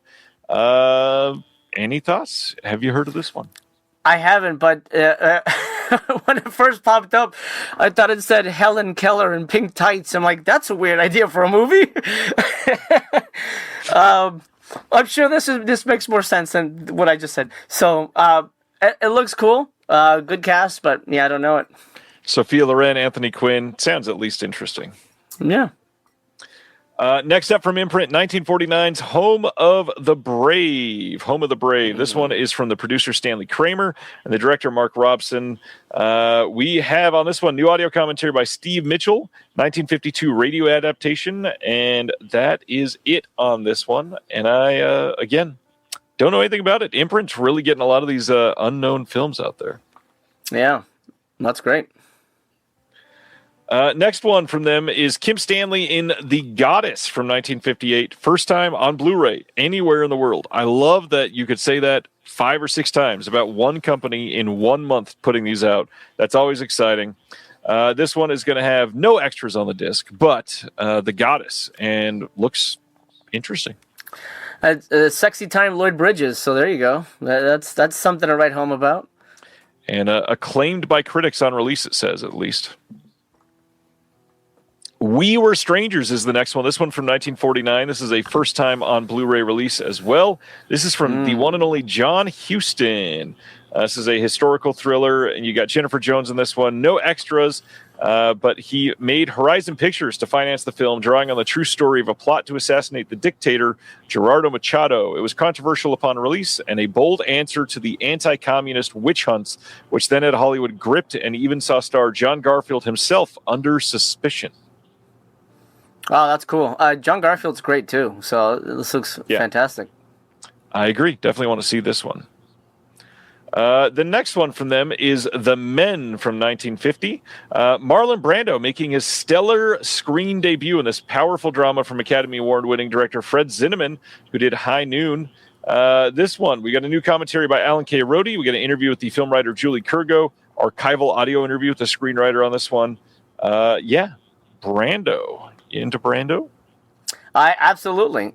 He's certainly a plus in any film. And Alan Rode's, I think he's the head of the noir fan club or something. At least he is here in California, and he runs the Noir Film Festival. So I know him a little bit.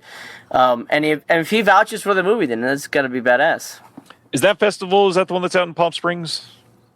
I don't know. They have one in San Francisco. They do one here in LA at what used to be, it's still the Egyptian, but now Netflix owns it. Yeah.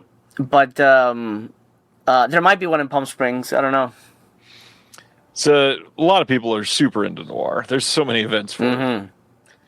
All right, back to Warner Archive. August 25th, we are getting Pennies from Heaven from 1981 on Blu-ray. This one was Steve Martin and Bernadette Peters.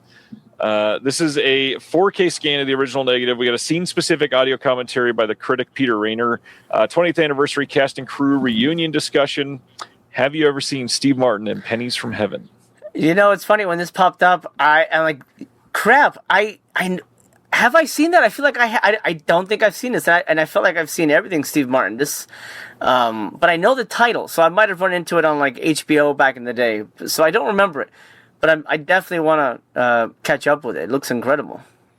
Yeah, this is one that the previous release of this did not look very good. And I had heard that, so I never picked it up. But very curious to see if this one kind of fixes all of that. And I would like to see this. Hell of a cast on this one, other than the two aforementioned names. Christopher Walken, John McMartin, Herbert Ross. Yeah, big set of performances here. Well, that's great. And then I clicked away like an idiot. Next up from them, we've got The Human Comedy from 1943 with Mickey Rooney. This is a wild poster. I love it. Almost looks like Society. Like he's like melding in a way, yeah. into people. Which Society, also known as The Human Comedy. This one has Screen Guild Theater, radio broadcast with Mickey Rooney and Frank Morgan. We got Screen Directors Playhouse radio broadcast, classic MGM cartoon Blitzwolf, and an MGM short Don't You Believe It. 4K scan of the best preservation elements. Have never seen The Human Comedy. You into Mickey Rooney at all? You know, young Mickey Rooney, yeah. After Breakfast at Tiffany's, when he does the Asian man, I'm like, maybe not, but sure. I definitely watch it. Again, this is probably something. If it was on TCM, and it started, and I kind of caught it at the right time, I would totally check it out. Yeah, I don't know anything about this. Curious on it. Next up, 1956's The Bad Seed. So this did come out previously on Blu-ray, something like 15, 16 years ago, but it was really bad looking. The cover art on it is terrible. The restoration, I don't believe it was, I don't even think it was the OCN. It was just sort of a scan of something that they had available. They screwed up that. It didn't look great. And so now, hopefully all of that is all fixed again. 4K scan of the original negative here. We get a commentary by Patty McCormick and Charles Bush. Featurette, a conversation with Patty McCormick, and the trailer, The Bad Seed, the original. Have you seen this one? Absolutely, man. This is an incredible movie. I mean, just performances alone. And speaking of Who Can Kill a Child, you know, I think maybe we have a theme. Yeah, great stuff, man. Absolutely. Then another 4K from Warner Archive. Auntie Meme from 1958 getting a 4K and Blu-ray dual format release. We got a 2026 conversation with Jan Hanslick and Dave Karger at the 2026 DCM Film Festival, and the trailer also includes a reproduction of the original theatrical press book inside the package, with Warner Archive does not do a lot like that. So that's interesting to see. We got a 12K scan of the Technorama OCN on this. 12K scan. Wow. I guess we know that there's gonna be life after 4K. They're already telling us, guys. Physical media is not dead, guys. We're not even at 8K yet. So hang on tight. I don't know this, but I think this is based on a Broadway show or something like that. I might be mistaken, but it sounds Broadway. Yeah, Terry caught me. I was trying to be funny. It didn't work. It is pronounced anti-mame. The head group was asking too. 12K scan, and that 12K is not even the deepest that we've gone. I think there was some film that got a 16K scan, if I remember right. Really? Wow. Supposedly this is great though. Morton DaCosta, Rosalind Russell, Forrest Tucker. This is supposed to be great. I'm curious to see this. War Archive, they look great on Blu-ray already. The 4K is going to look incredible. Mm-hmm. All right. And then I'm sure if Will was here tonight, he'd love this, but we've got John Wayne in The Wings of Eagles from 1957. Maureen O'Hara also in this one. We've got a U.S. Army promotional cartoon called Drafty, isn't it, on the disc?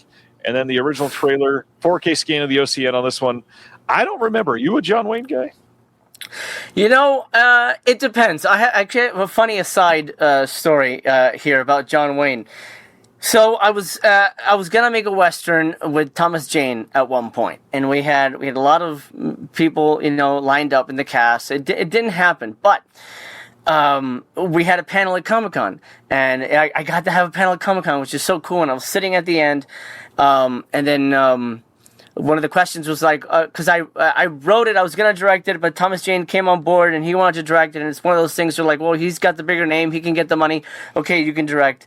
And so the question was like, how did you come up with the story? And my Western was inspired by, I love spaghetti Westerns over American Westerns. I find American Westerns just not interesting, not kind of boring. But I love spaghetti Westerns. I adore them. So my movie is very much a Leone thing. And I was talking about, my love of spaghetti Westerns and blah, blah, blah. And then I said, I'm not really too much into the John Wayne type Westerns. They don't really do much for me. And then at the end of the panel, sitting in the audience, another one of Thomas Jane's friends is Ron Perlman, who you may or may not know as Hellboy. Ron Perlman stands up, walks over to me, and he says, "Congratulations, you and I should watch some John Wayne movies sometime." And I'm like, okay, I get it. I'm like, oh yes, please, let's do that. We never got a chance to, but just so everyone knows, Ron Perlman is a massive John Wayne fan. And I like The Searchers. That's my favorite John Wayne movie, but in general, I find him a little stiff, to be honest. I don't think that's a hot take, especially on this. Yeah. All right, that is The Wings of Eagles. Then we've got Broadway Melody of 1938. This is from 1937. This is coming on August 25th. And it says, during Hollywood's golden era, a top-flight MGM musical could be counted on to have bright songs, bright stars, and eye-popping spectacle. Broadway Melody of 38 is a classic example of the extra level of excellence that was the hallmark of MGM's productions. This will have MGM shorts, That Mothers Might Live and Romance of Celluloid, Fitzpatrick travel talk short called Glimpses of Peru, a cartoon called Pipe Dreams from MGM, audio-only MGM Good News of 1938, radio trailer, audio-only musical outtakes and alternate takes, plus a trailer, 4K scan of the best preservation elements. Are you into these classic musicals? I'm always down to check something out that's sort of outside of my comfort zone. I haven't seen many, but I do kind of find it fascinating that they included the outtakes and things like that. I think that's just for research purposes. If you're ever making a musical, it might be interesting to hear those kind of things. Beyond that, the fact that Warner Archive is doing things like including vintage newsreels, I think is super important. I love that they're including them. And I even love like going on YouTube and looking up old like 90s commercials and 80s PSAs and stuff like that. Yeah. All right, we've got just a couple more things to talk about. Well, this one's antenna related. Another announcement. Heads up that we are putting out the documentary called "This Is Buzz" from Mark Pellington, the director of. I love Mark Pellington. Prophecies. He is the guy that revolutionized basically the entire music video format in the 90s. Directed the Jeremy music video from Pearl Jam and all kinds of other amazing music videos. And in keeping with the radical multimedia nature of Buzz itself from MTV, we are going to take This Is Buzz on a nationwide tour with screenings that go beyond straightforward theatrical engagements. The plan is for musicians and pop culture icons who are featured in the documentary or were a part of Buzz during its heyday to participate in Q&As with Mark Pellington. He's also going to stage something called Analog and Ecstasy in major U.S. cities, presenting the lost transmissions of Buzz, an immersive experience that is fully wraparound all immersive experience, which is going to be incredible. The exhibition will provide a rare chance to revisit the lost episodes of the series for the first time 36 years after they originally aired on MTV and have been lost since then. And a digital release, of course, will come out in a few months if you have not been able to see it in theaters, but that'll be happening in September of this year. And of course, eventually, home video. Dude, that's awesome. I'm a big Pellington fan. He's one of those filmmakers that I wish he I don't know what opportunities or whatever, but he should have had a massive career. I mean, the movies he's made, some filmmakers you can tell really care about the frame, and he's just so aware of the space. And I love everything he's made. So yeah, big fan. Today, I had a meeting with Mark, and just kind of blown me away again. I mean, there was a few weeks ago, I was in the middle of something else, and he was calling me, so I had to stop what I was doing, and just to hear, "Hey, Ryan, Mark Pellington," was like, this is so weird. What is my life now that this is happening? That's awesome. In just a few minutes after all our announcements, I did want to share this trailer for This Is Buzz, because it is quite a unique trailer, and we'll happily broadcast that for everybody. It's a pretty fantastic one, so we'll talk about that more in just a minute. But next up is the last announcement for the week. Another Warner Archive drop came out today. Looney Tunes Collector's Vault, this one, Volume 3. Now, as usual, this is 50 different Looney Tunes on 2 different discs total. All of these have never been restored and presented on Blu-ray before, and it also includes audio commentaries from animation historians on some of them. Are you keeping up with any of the Looney Tunes releases? Are you into this stuff? I was when I was a kid. I don't have these collections, but I'm glad that they exist, and I'm glad that Warner Archive hasn't abandoned them or forgotten about them. So that's great. Yeah, this one looks great. I love that we even got like some of the lesser known characters. Pepe Le Pew's in front and center here, a little bird here in the front. Yeah, that's great. Incredible. All right, I'm going to share the This Is Buzz trailer now. I'm going to play that real quick, and then we'll get into a reminder of what is coming out next week. But first... I'm going to run to the bathroom real quick. I'll be back in a minute. Perfect timing. Okay.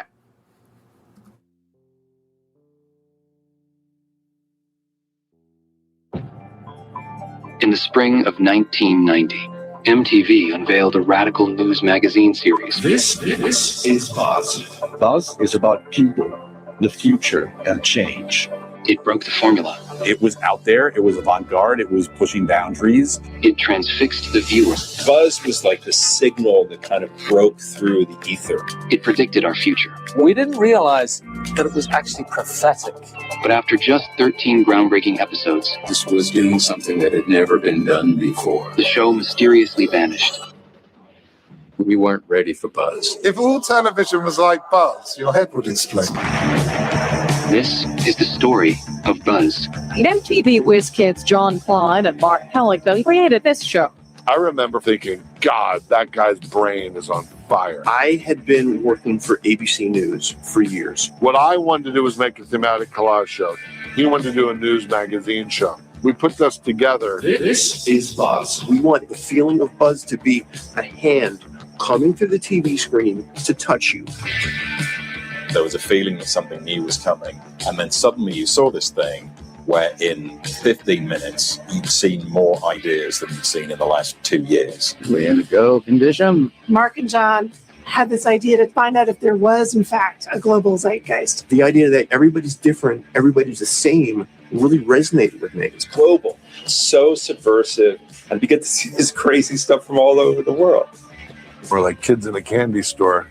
We took MTV's money and ran. It sure didn't make the executives at MTV comfortable, and it probably really rattled the cages of advertisers. Coca-Cola. Coda? MTV called us media terrorists.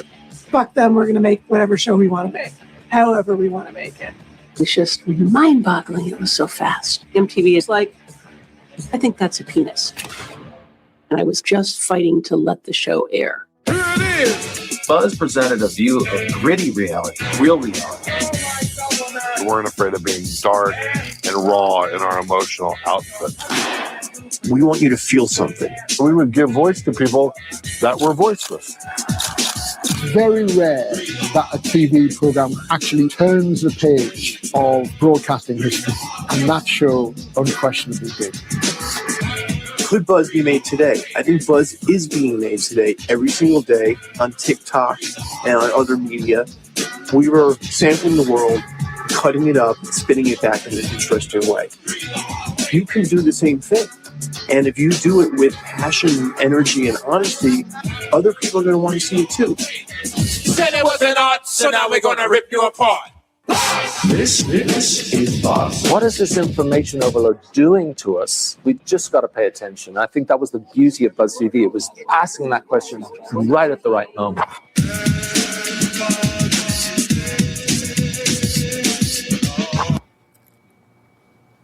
Looks great, dude. Hell of a movie. Hope people check it out. It is fantastic. It looks really good. As a reminder of what is coming out next week, we are already getting Obsession on 4K and Blu-ray disc next week. HUD 4K from Criterion. Alice Doesn't Live Here Anymore, 4K from Criterion. The Office Superfan Extended episodes coming out next week. The Crying Game 4K from Criterion. Red Sun 4K from Arrow. Full Contact 4K from Shout from their Golden Princess. Last Summer disc finally coming out from Warner Archive, although I believe, wow, what are we doing there? I believe that might be delayed by a couple weeks, so keep an eye out on that. The Normal 4K with Bob Odenkirk coming soon. Student Bodies 4K from TerraVision has actually started shipping. My God, it has been only 10 months since that was revealed, I believe. So, yeah. If you've had that one on pre-order, you might actually get some shipping notice here soon. We got the Michael 4K from Lionsgate next week. Lee Cronin's The Mummy 4K. Did you see that one? Didn't like it. Yeah, I watched that. Was not a fan. Were you into his Evil Dead movie? You know, God, I don't know if I want to go down there. For me, Ash was Evil Dead, and then these other movies, I don't know. They do what they do well, but I don't know. I miss Ash. That's kind of where I'm at with that. But incredibly well made movie. I hear you. Howard the Duck 4K Steelbook, if anybody still doesn't have that and is really dying to have it. Soderbergh's The Christophers comes out next week. I'm still dying to see that one. Soderbergh is one of the top 10 or 15 filmmakers for me, so I need to see that one. Crawl 4K Steelbook, Pillion from A24, some Dan to Dan stuff that I've not seen. Tetsuo the Bullet Man from Unearthed, Queen of the Ring from Kino, a couple other smaller films from Kino. Ip Man Kung Fu Legend 4K from Wellgo, and that is the bulk of it. And then I guess I Swear, which is supposed to be pretty great. That is from Sony Pictures Classics. Any that you are dying to pick up or got pre-ordered for next week? No pre-orders, but actually Red Sun. But I'm gonna wait. I love Red Sun. Speaking of westerns, it's an incredible. Wow, what a cast! That movie's so good. I'm gonna wait for the Arrow sale for.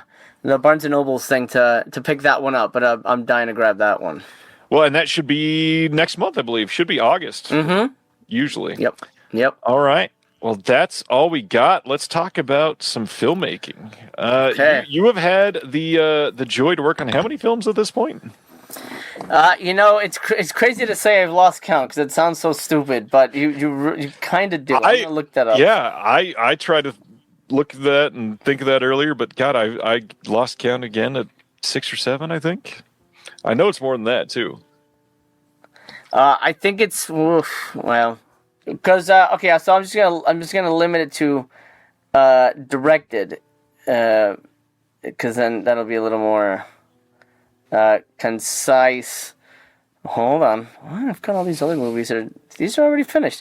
1, 2, 3, 4, 5, 6, 7, 8, 9. 9 directed movies. Got it. Yes. 9 movies at this point. And what was the first one? The first one was called The Monster Man. Speaking of DV, we shot on DV.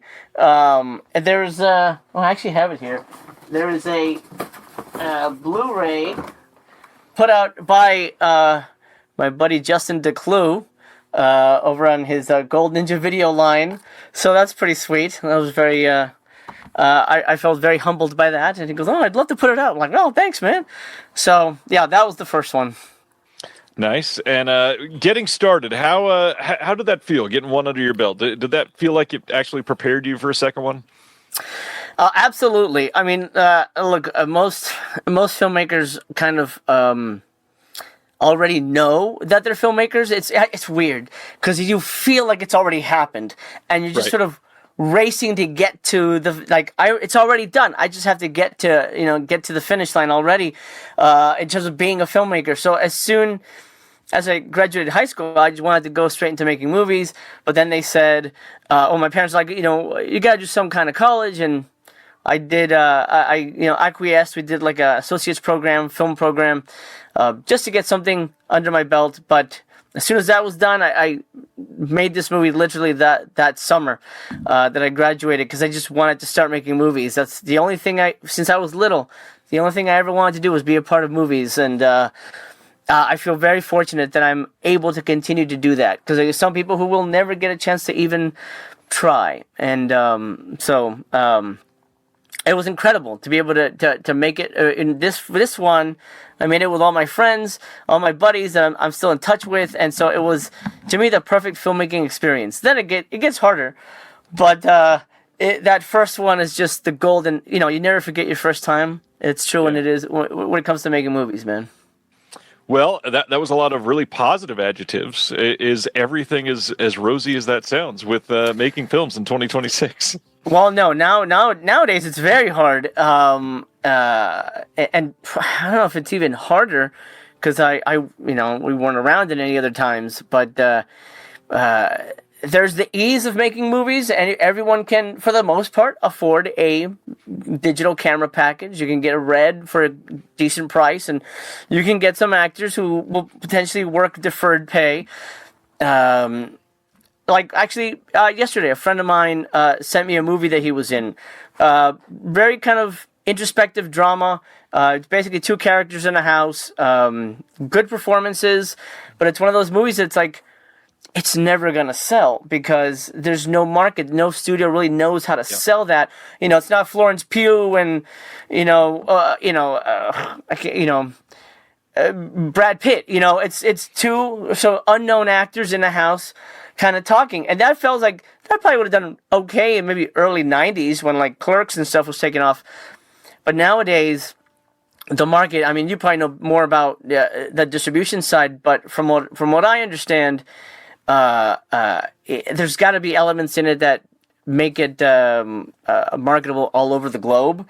And even if, well, let's even backtrack. Let's say you have a script you really love, and you want a studio to read it. You want a studio to maybe make it. Oh, this is going to be great for Blumhouse, for example. This happened to me, so I'm referencing it. I know someone at Blumhouse. And he's been amazing. He always reads everything I send him. If he kind of connects with the log line. But I've never had anything made at Blumhouse. But he's read it. Hey, this is great. It's just not something we're looking for at the time. There's so many writers that don't even have that in with a big studio to even get read. So you're sort of, it's the ultimate uphill battle, because even if you have an amazing script, how do you get it read? You can do festivals, but sometimes reality is a lot of these festivals are I'm not gonna say scams necessarily, but they're not gonna help you as much as you want them to help you. They'll take your $50, they'll read your script, and maybe give you an award, but that's pretty much it. And the reality is, a lot of agents honestly don't give a shit that you won the New York Underground Script Festival or whatever, So it's really hard. It's really hard to get your foot in the door. So I don't even know how there's things like Obsession. That was the fact that took off the way it did, and under $1 million, great for them. Good for them. But that is, I don't even know what the 0.99999% of indie it's a movies. Once in a generation thing. Yes, absolutely. That we'll never hear of anything like that anytime soon. Or they'll try it with something else and it'll bomb, and then they'll be like, "Oh, forget it. We're not doing that again." It's crazy. So nowadays, let's go through the steps, because 2026 is vastly different than 1990. The amount of reading in front of a studio to get a film made that doesn't happen nowadays is something that I think people still have that odd sort of misconception about. So you have a script in 2026 right now, let's say. How are you going about getting that film made? Well, there's a lot of routes, but and again, there's no correct way. The main thing is, if you have a script and you want to get it made, you have to try and get outside financing, and then you'll run into some different things with financing. You'll want to try to reach out to funding people, but then how do you find the funding people? Well, that's funny because they don't advertise, so you have to sort of connect with other producers or line producers, or maybe people who have produced movies in the past that are either looking for stuff or specifically looking to build a slate. Those are all possibilities. But again, it's all about connections. Yeah, exactly. It's all about connections. They're not just going to take some random person and be like, "Oh, a friend of a friend is starting a company. They'd love to read it." Okay, great. But you can't just walk in and say, "Hey, it's me. Take my script," because nobody wants to gamble. Nobody wants to lose money. Nobody wants to use their own money. So it's honestly, it's very difficult unless you go broke with credit cards and stuff and make your own movie. And I will caution some people. Sometimes it works, sometimes it doesn't. Doing a proof of concept kind of a thing, like here's a short film of kind of what it is. It's a great idea. It's a good tool to have. Just don't spend so much money on it that you're like, "Oh my God, I put my whole life savings into this thing to show what I could do, and then the movie didn't get picked up, and now I've got a $50,000 short film that is just gonna, my mom's gonna watch." So I think it's a great idea to do something like that to show, oh, this person can direct. Oh, I see how the story comes together. YouTube is a good resource.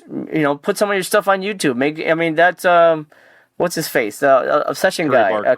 Yeah, he started on YouTube.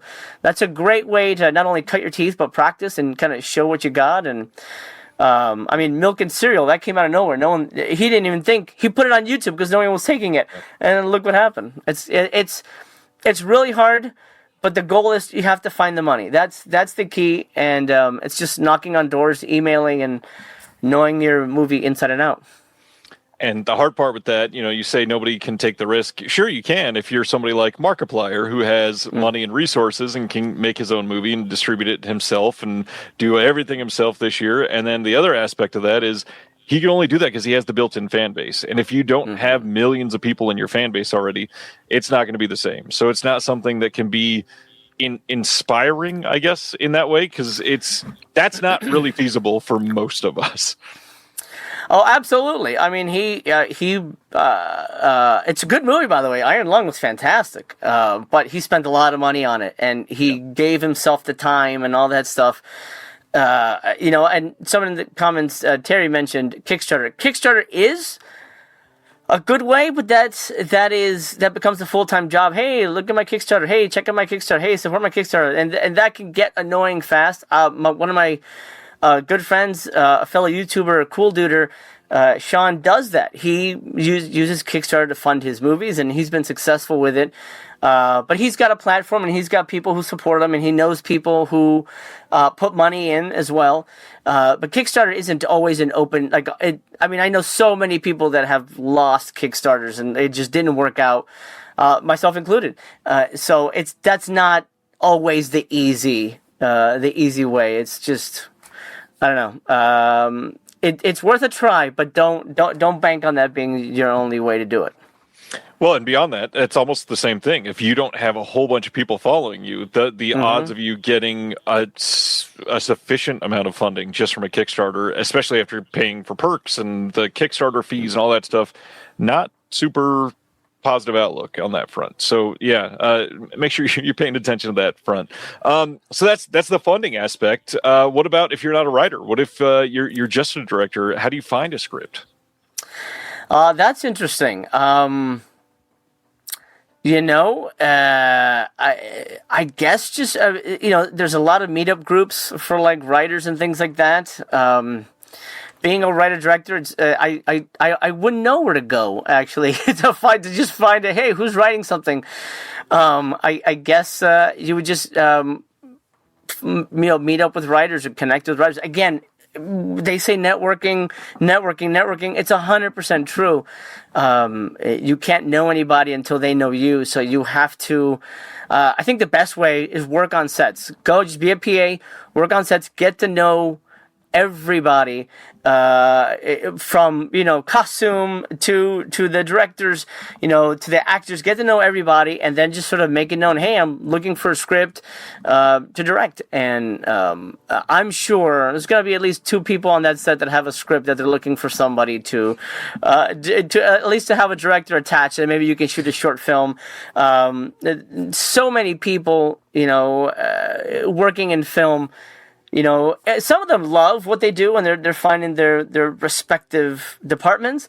But a lot of people, usually the PAs, are the ones that are like, oh, I want to be a director, or I want to be a writer, I want to be an actor. So I would say start at the bottom, and come up together with the people that are starting up fresh with you. This is where I'd say something that you said earlier is kind of a good example of this, and that's go to festivals if you can. Mm-hmm. It's a really good place to meet people. It's a good place to see shorts and features, and you can find some, especially if you're a director that is not, writing isn't your forefront. You can find features and shorts that are written well, but maybe aren't made particularly well, and say, hey, we could be sort of complementary here. I feel like you might be able to zhuzh up my ability, and I can zhuzh up yours. So let's hang out, have a talk. And I've seen multiple people meet that way. Yeah, that's a great way to network and connect with people, because you've seen their proof of concept in a way, and now you can sort of team up for something else. So what about yourself? What are actual woes of filmmaking in 2026? What are some things causing you some headaches? Well, I think the biggest issue is it's hard to make a living. That is the truth. It's hard to make a living. It's hard to pay the bills. It's hard to be consistently working. As a filmmaker, you are freelance. You're not, you don't have a constant paycheck. It's and when you do have a paycheck, it's pathetic. But the filmmakers that stick with it and still do it are the ones that have film in their blood and they can't do anything else. Like, I literally was like, during the pandemic, I'm like, can I do something else? What else? Maybe I don't know, maybe I could teach writing. And I was like coming up with different things I could do, because like, maybe this isn't going to work out, man. This is exhausting. But I just kept coming back to movies because I love the process so much, as frustrating as it is. And I found a home at the asylum, and for all the difficulties I have making a movie with them, they support me and they care about me, and they respect me as a filmmaker. And so I put up with the low pay and 6 days to make a feature, because it's either that or I sit at home watching YouTube and playing video games, and I would feel incomplete. 6 days to make a movie. Yep.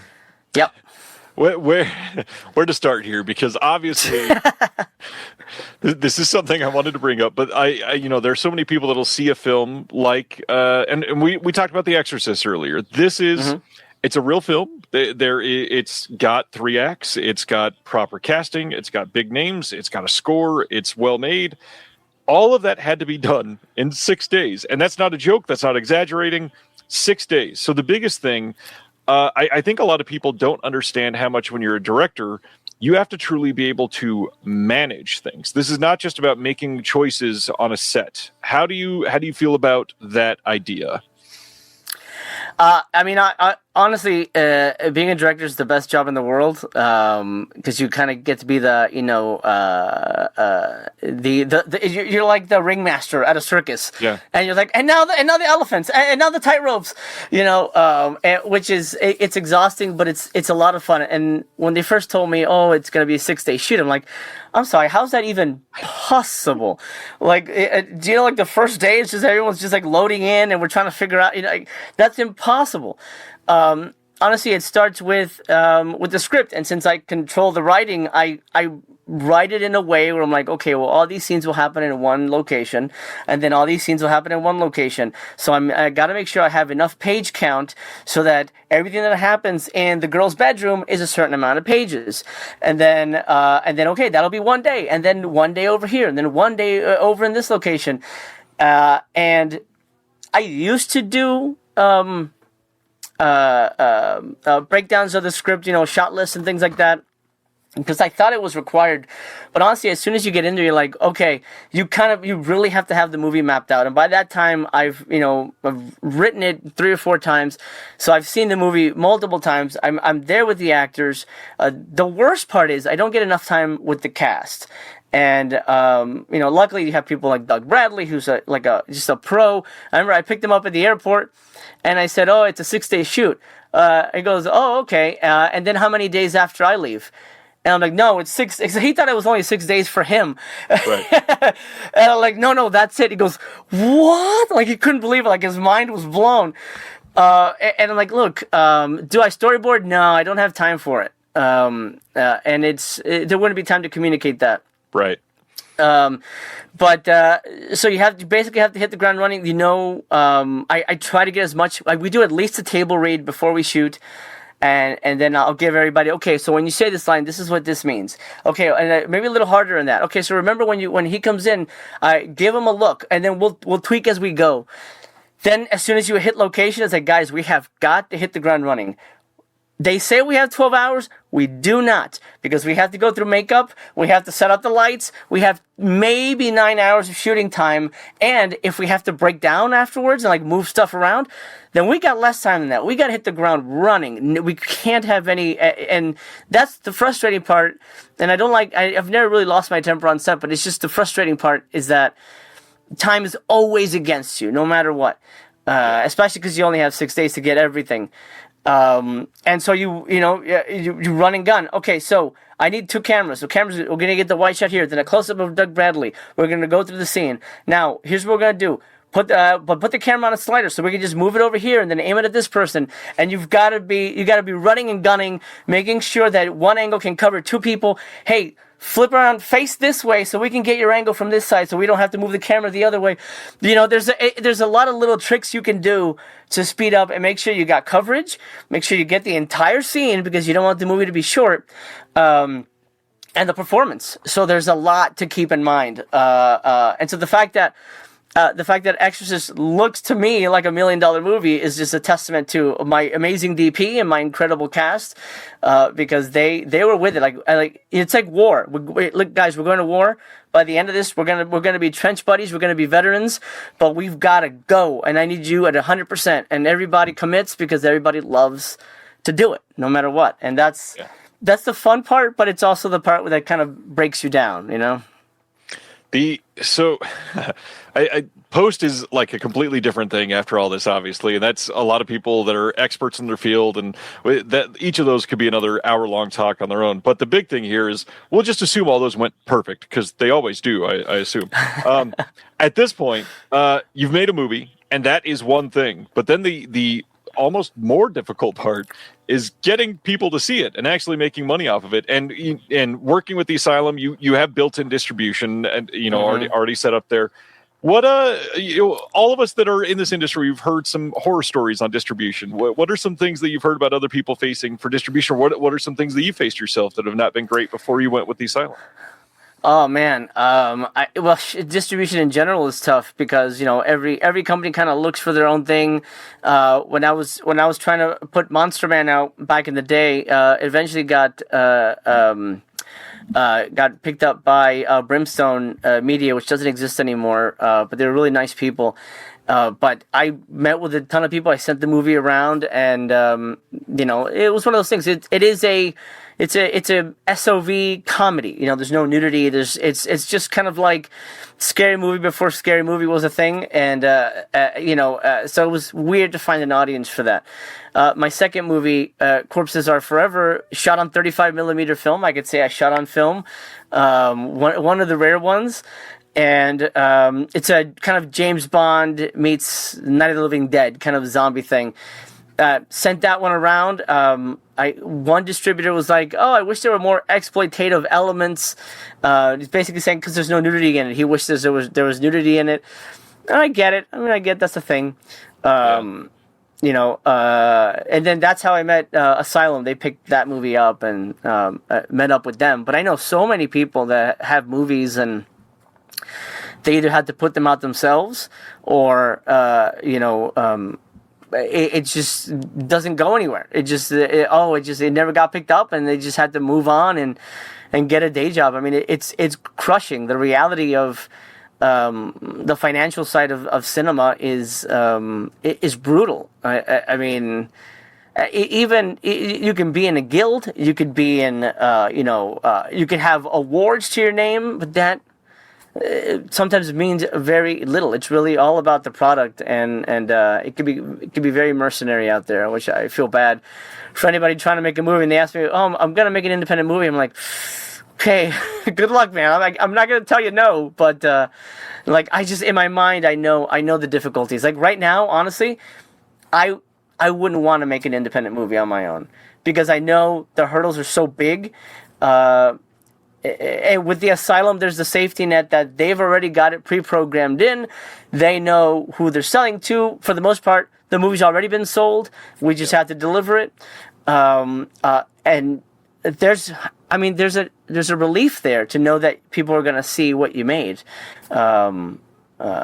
It's frustrating, but as RFV says, their luck plays a massive part. Huge part in what you do. Yeah. I mean, really, one person seeing it can change the outlook of somebody's entire career, literally, and has many, many times out in the past. And the hard part too, going back to distribution, is it's hard to find a distributor, but in lots of cases, especially over the last 5 to 12 years or whatever, finding a distributor for some people have tanked their luck with that film too. A distributor could be something that makes or breaks a film and can really cost people money, which is kind of crazy, which is why we're doing the things that we're trying to do with Antenna. But I mean, some of these people, you've heard horror stories of getting into a contract with a distributor and then getting charged $30,000 for marketing that they can't even point to, that never actually happened. Their marketing is like posting on their social media and hoping for the best. And then some of these places, they'll charge you, $4,000 for a trailer, and they'll get some intern to edit together some shitty cut that does nothing and gets 14 views on YouTube, and then you're out even more money on top of what you paid for your film.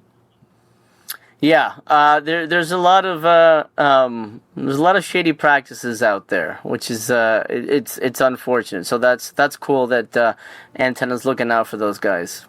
So in 2026, all this is done. You got a movie that's out, and you're facing the world of content now. What do you think is the hardest thing in 2026 for somebody in independent film?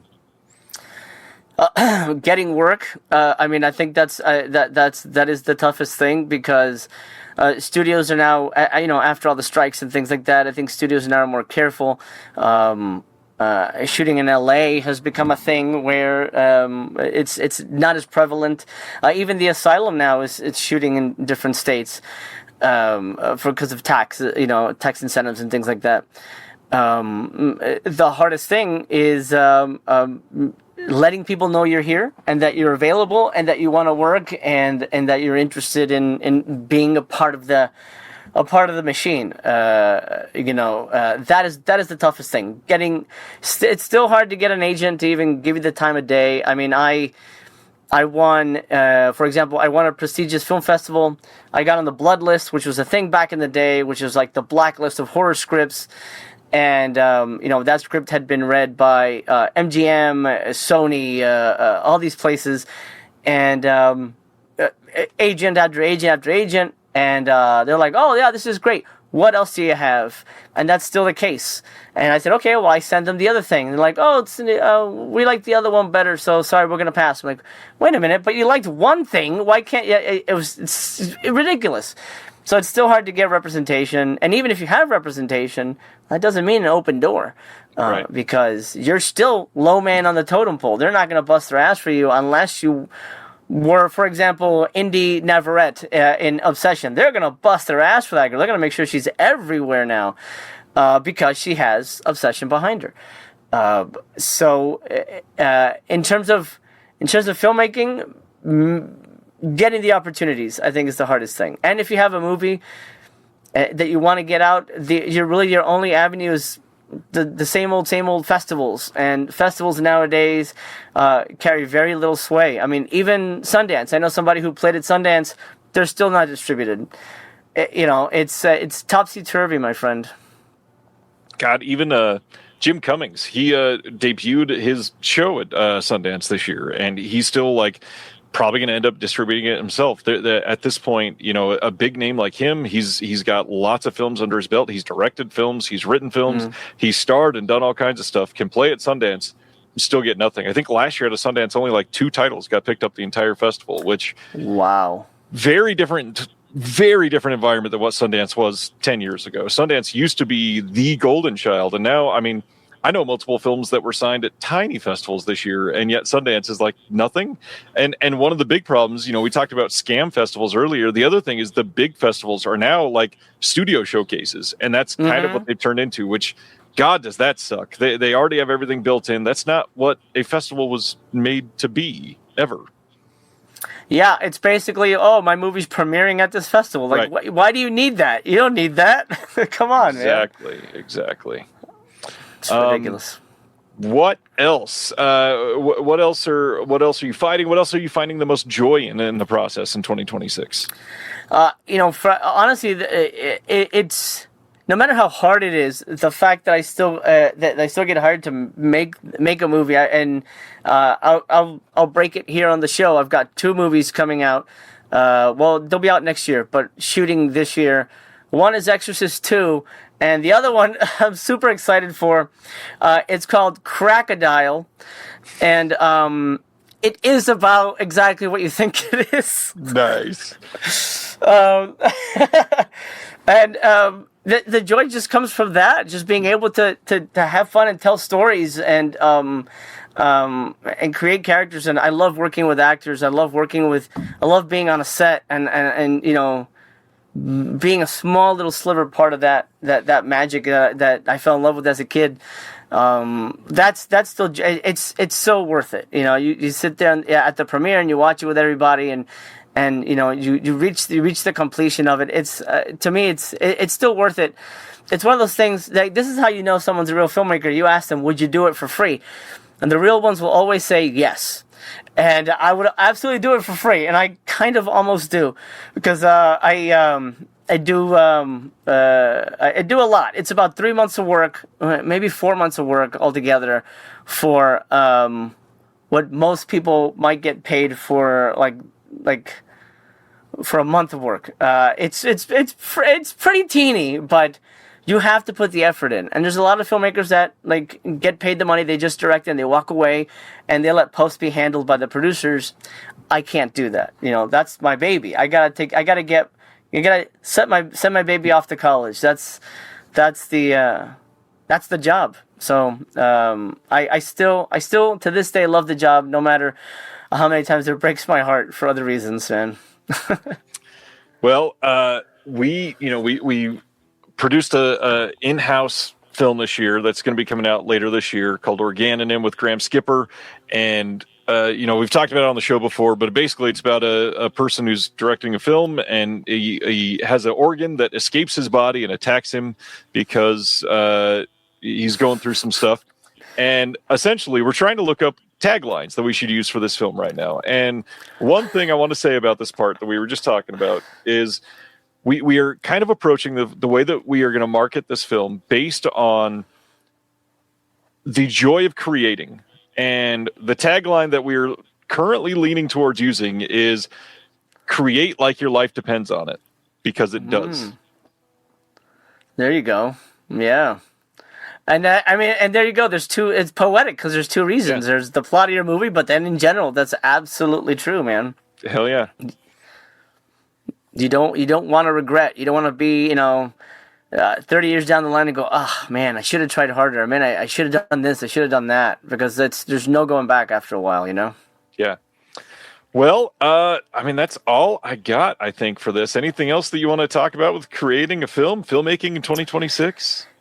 Man, I think just in general, look, I shit talk the process a lot, but you should know this. If you want to make a movie, no matter the year, if you want to make a movie, then set your sights on doing it, no matter what. But be aware that the end of the rainbow may not be a pot of gold. If you want to make a movie, you will want to do it no matter what.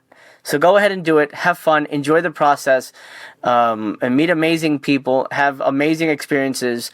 There are highs and lows, but if it's in you, it's in you.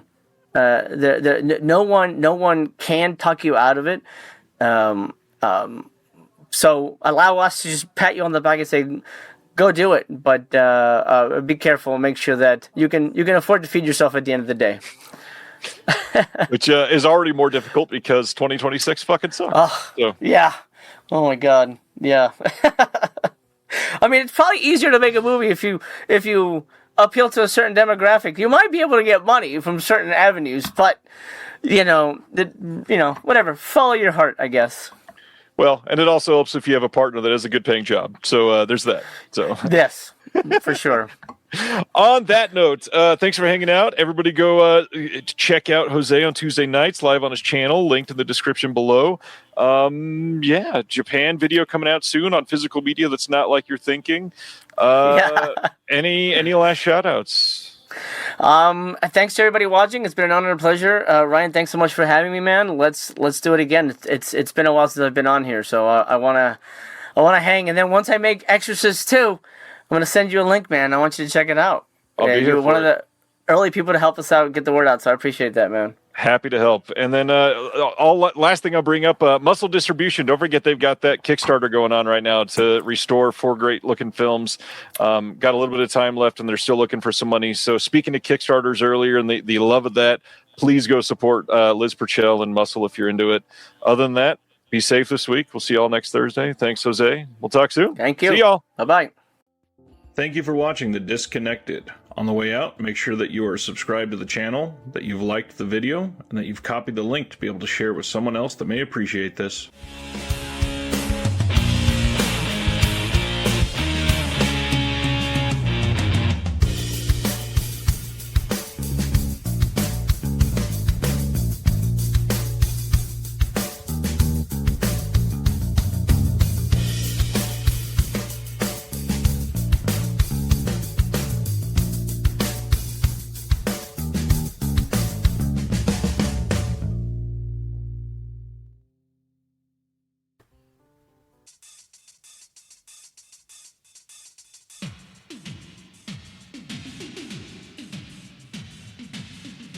Greetings, welcome to Two in the Pinku podcast. Experience a deep dive into softcore Japanese sexploitation cinema from the 60s up into the present, with an emphasis on sleaze and seduction.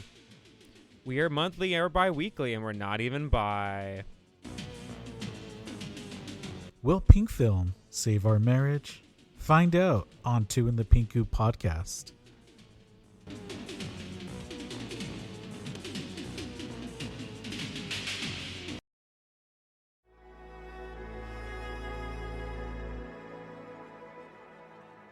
Thank you for listening. To hear more shows from the Someone's Favorite Productions podcast network, please select the link in the description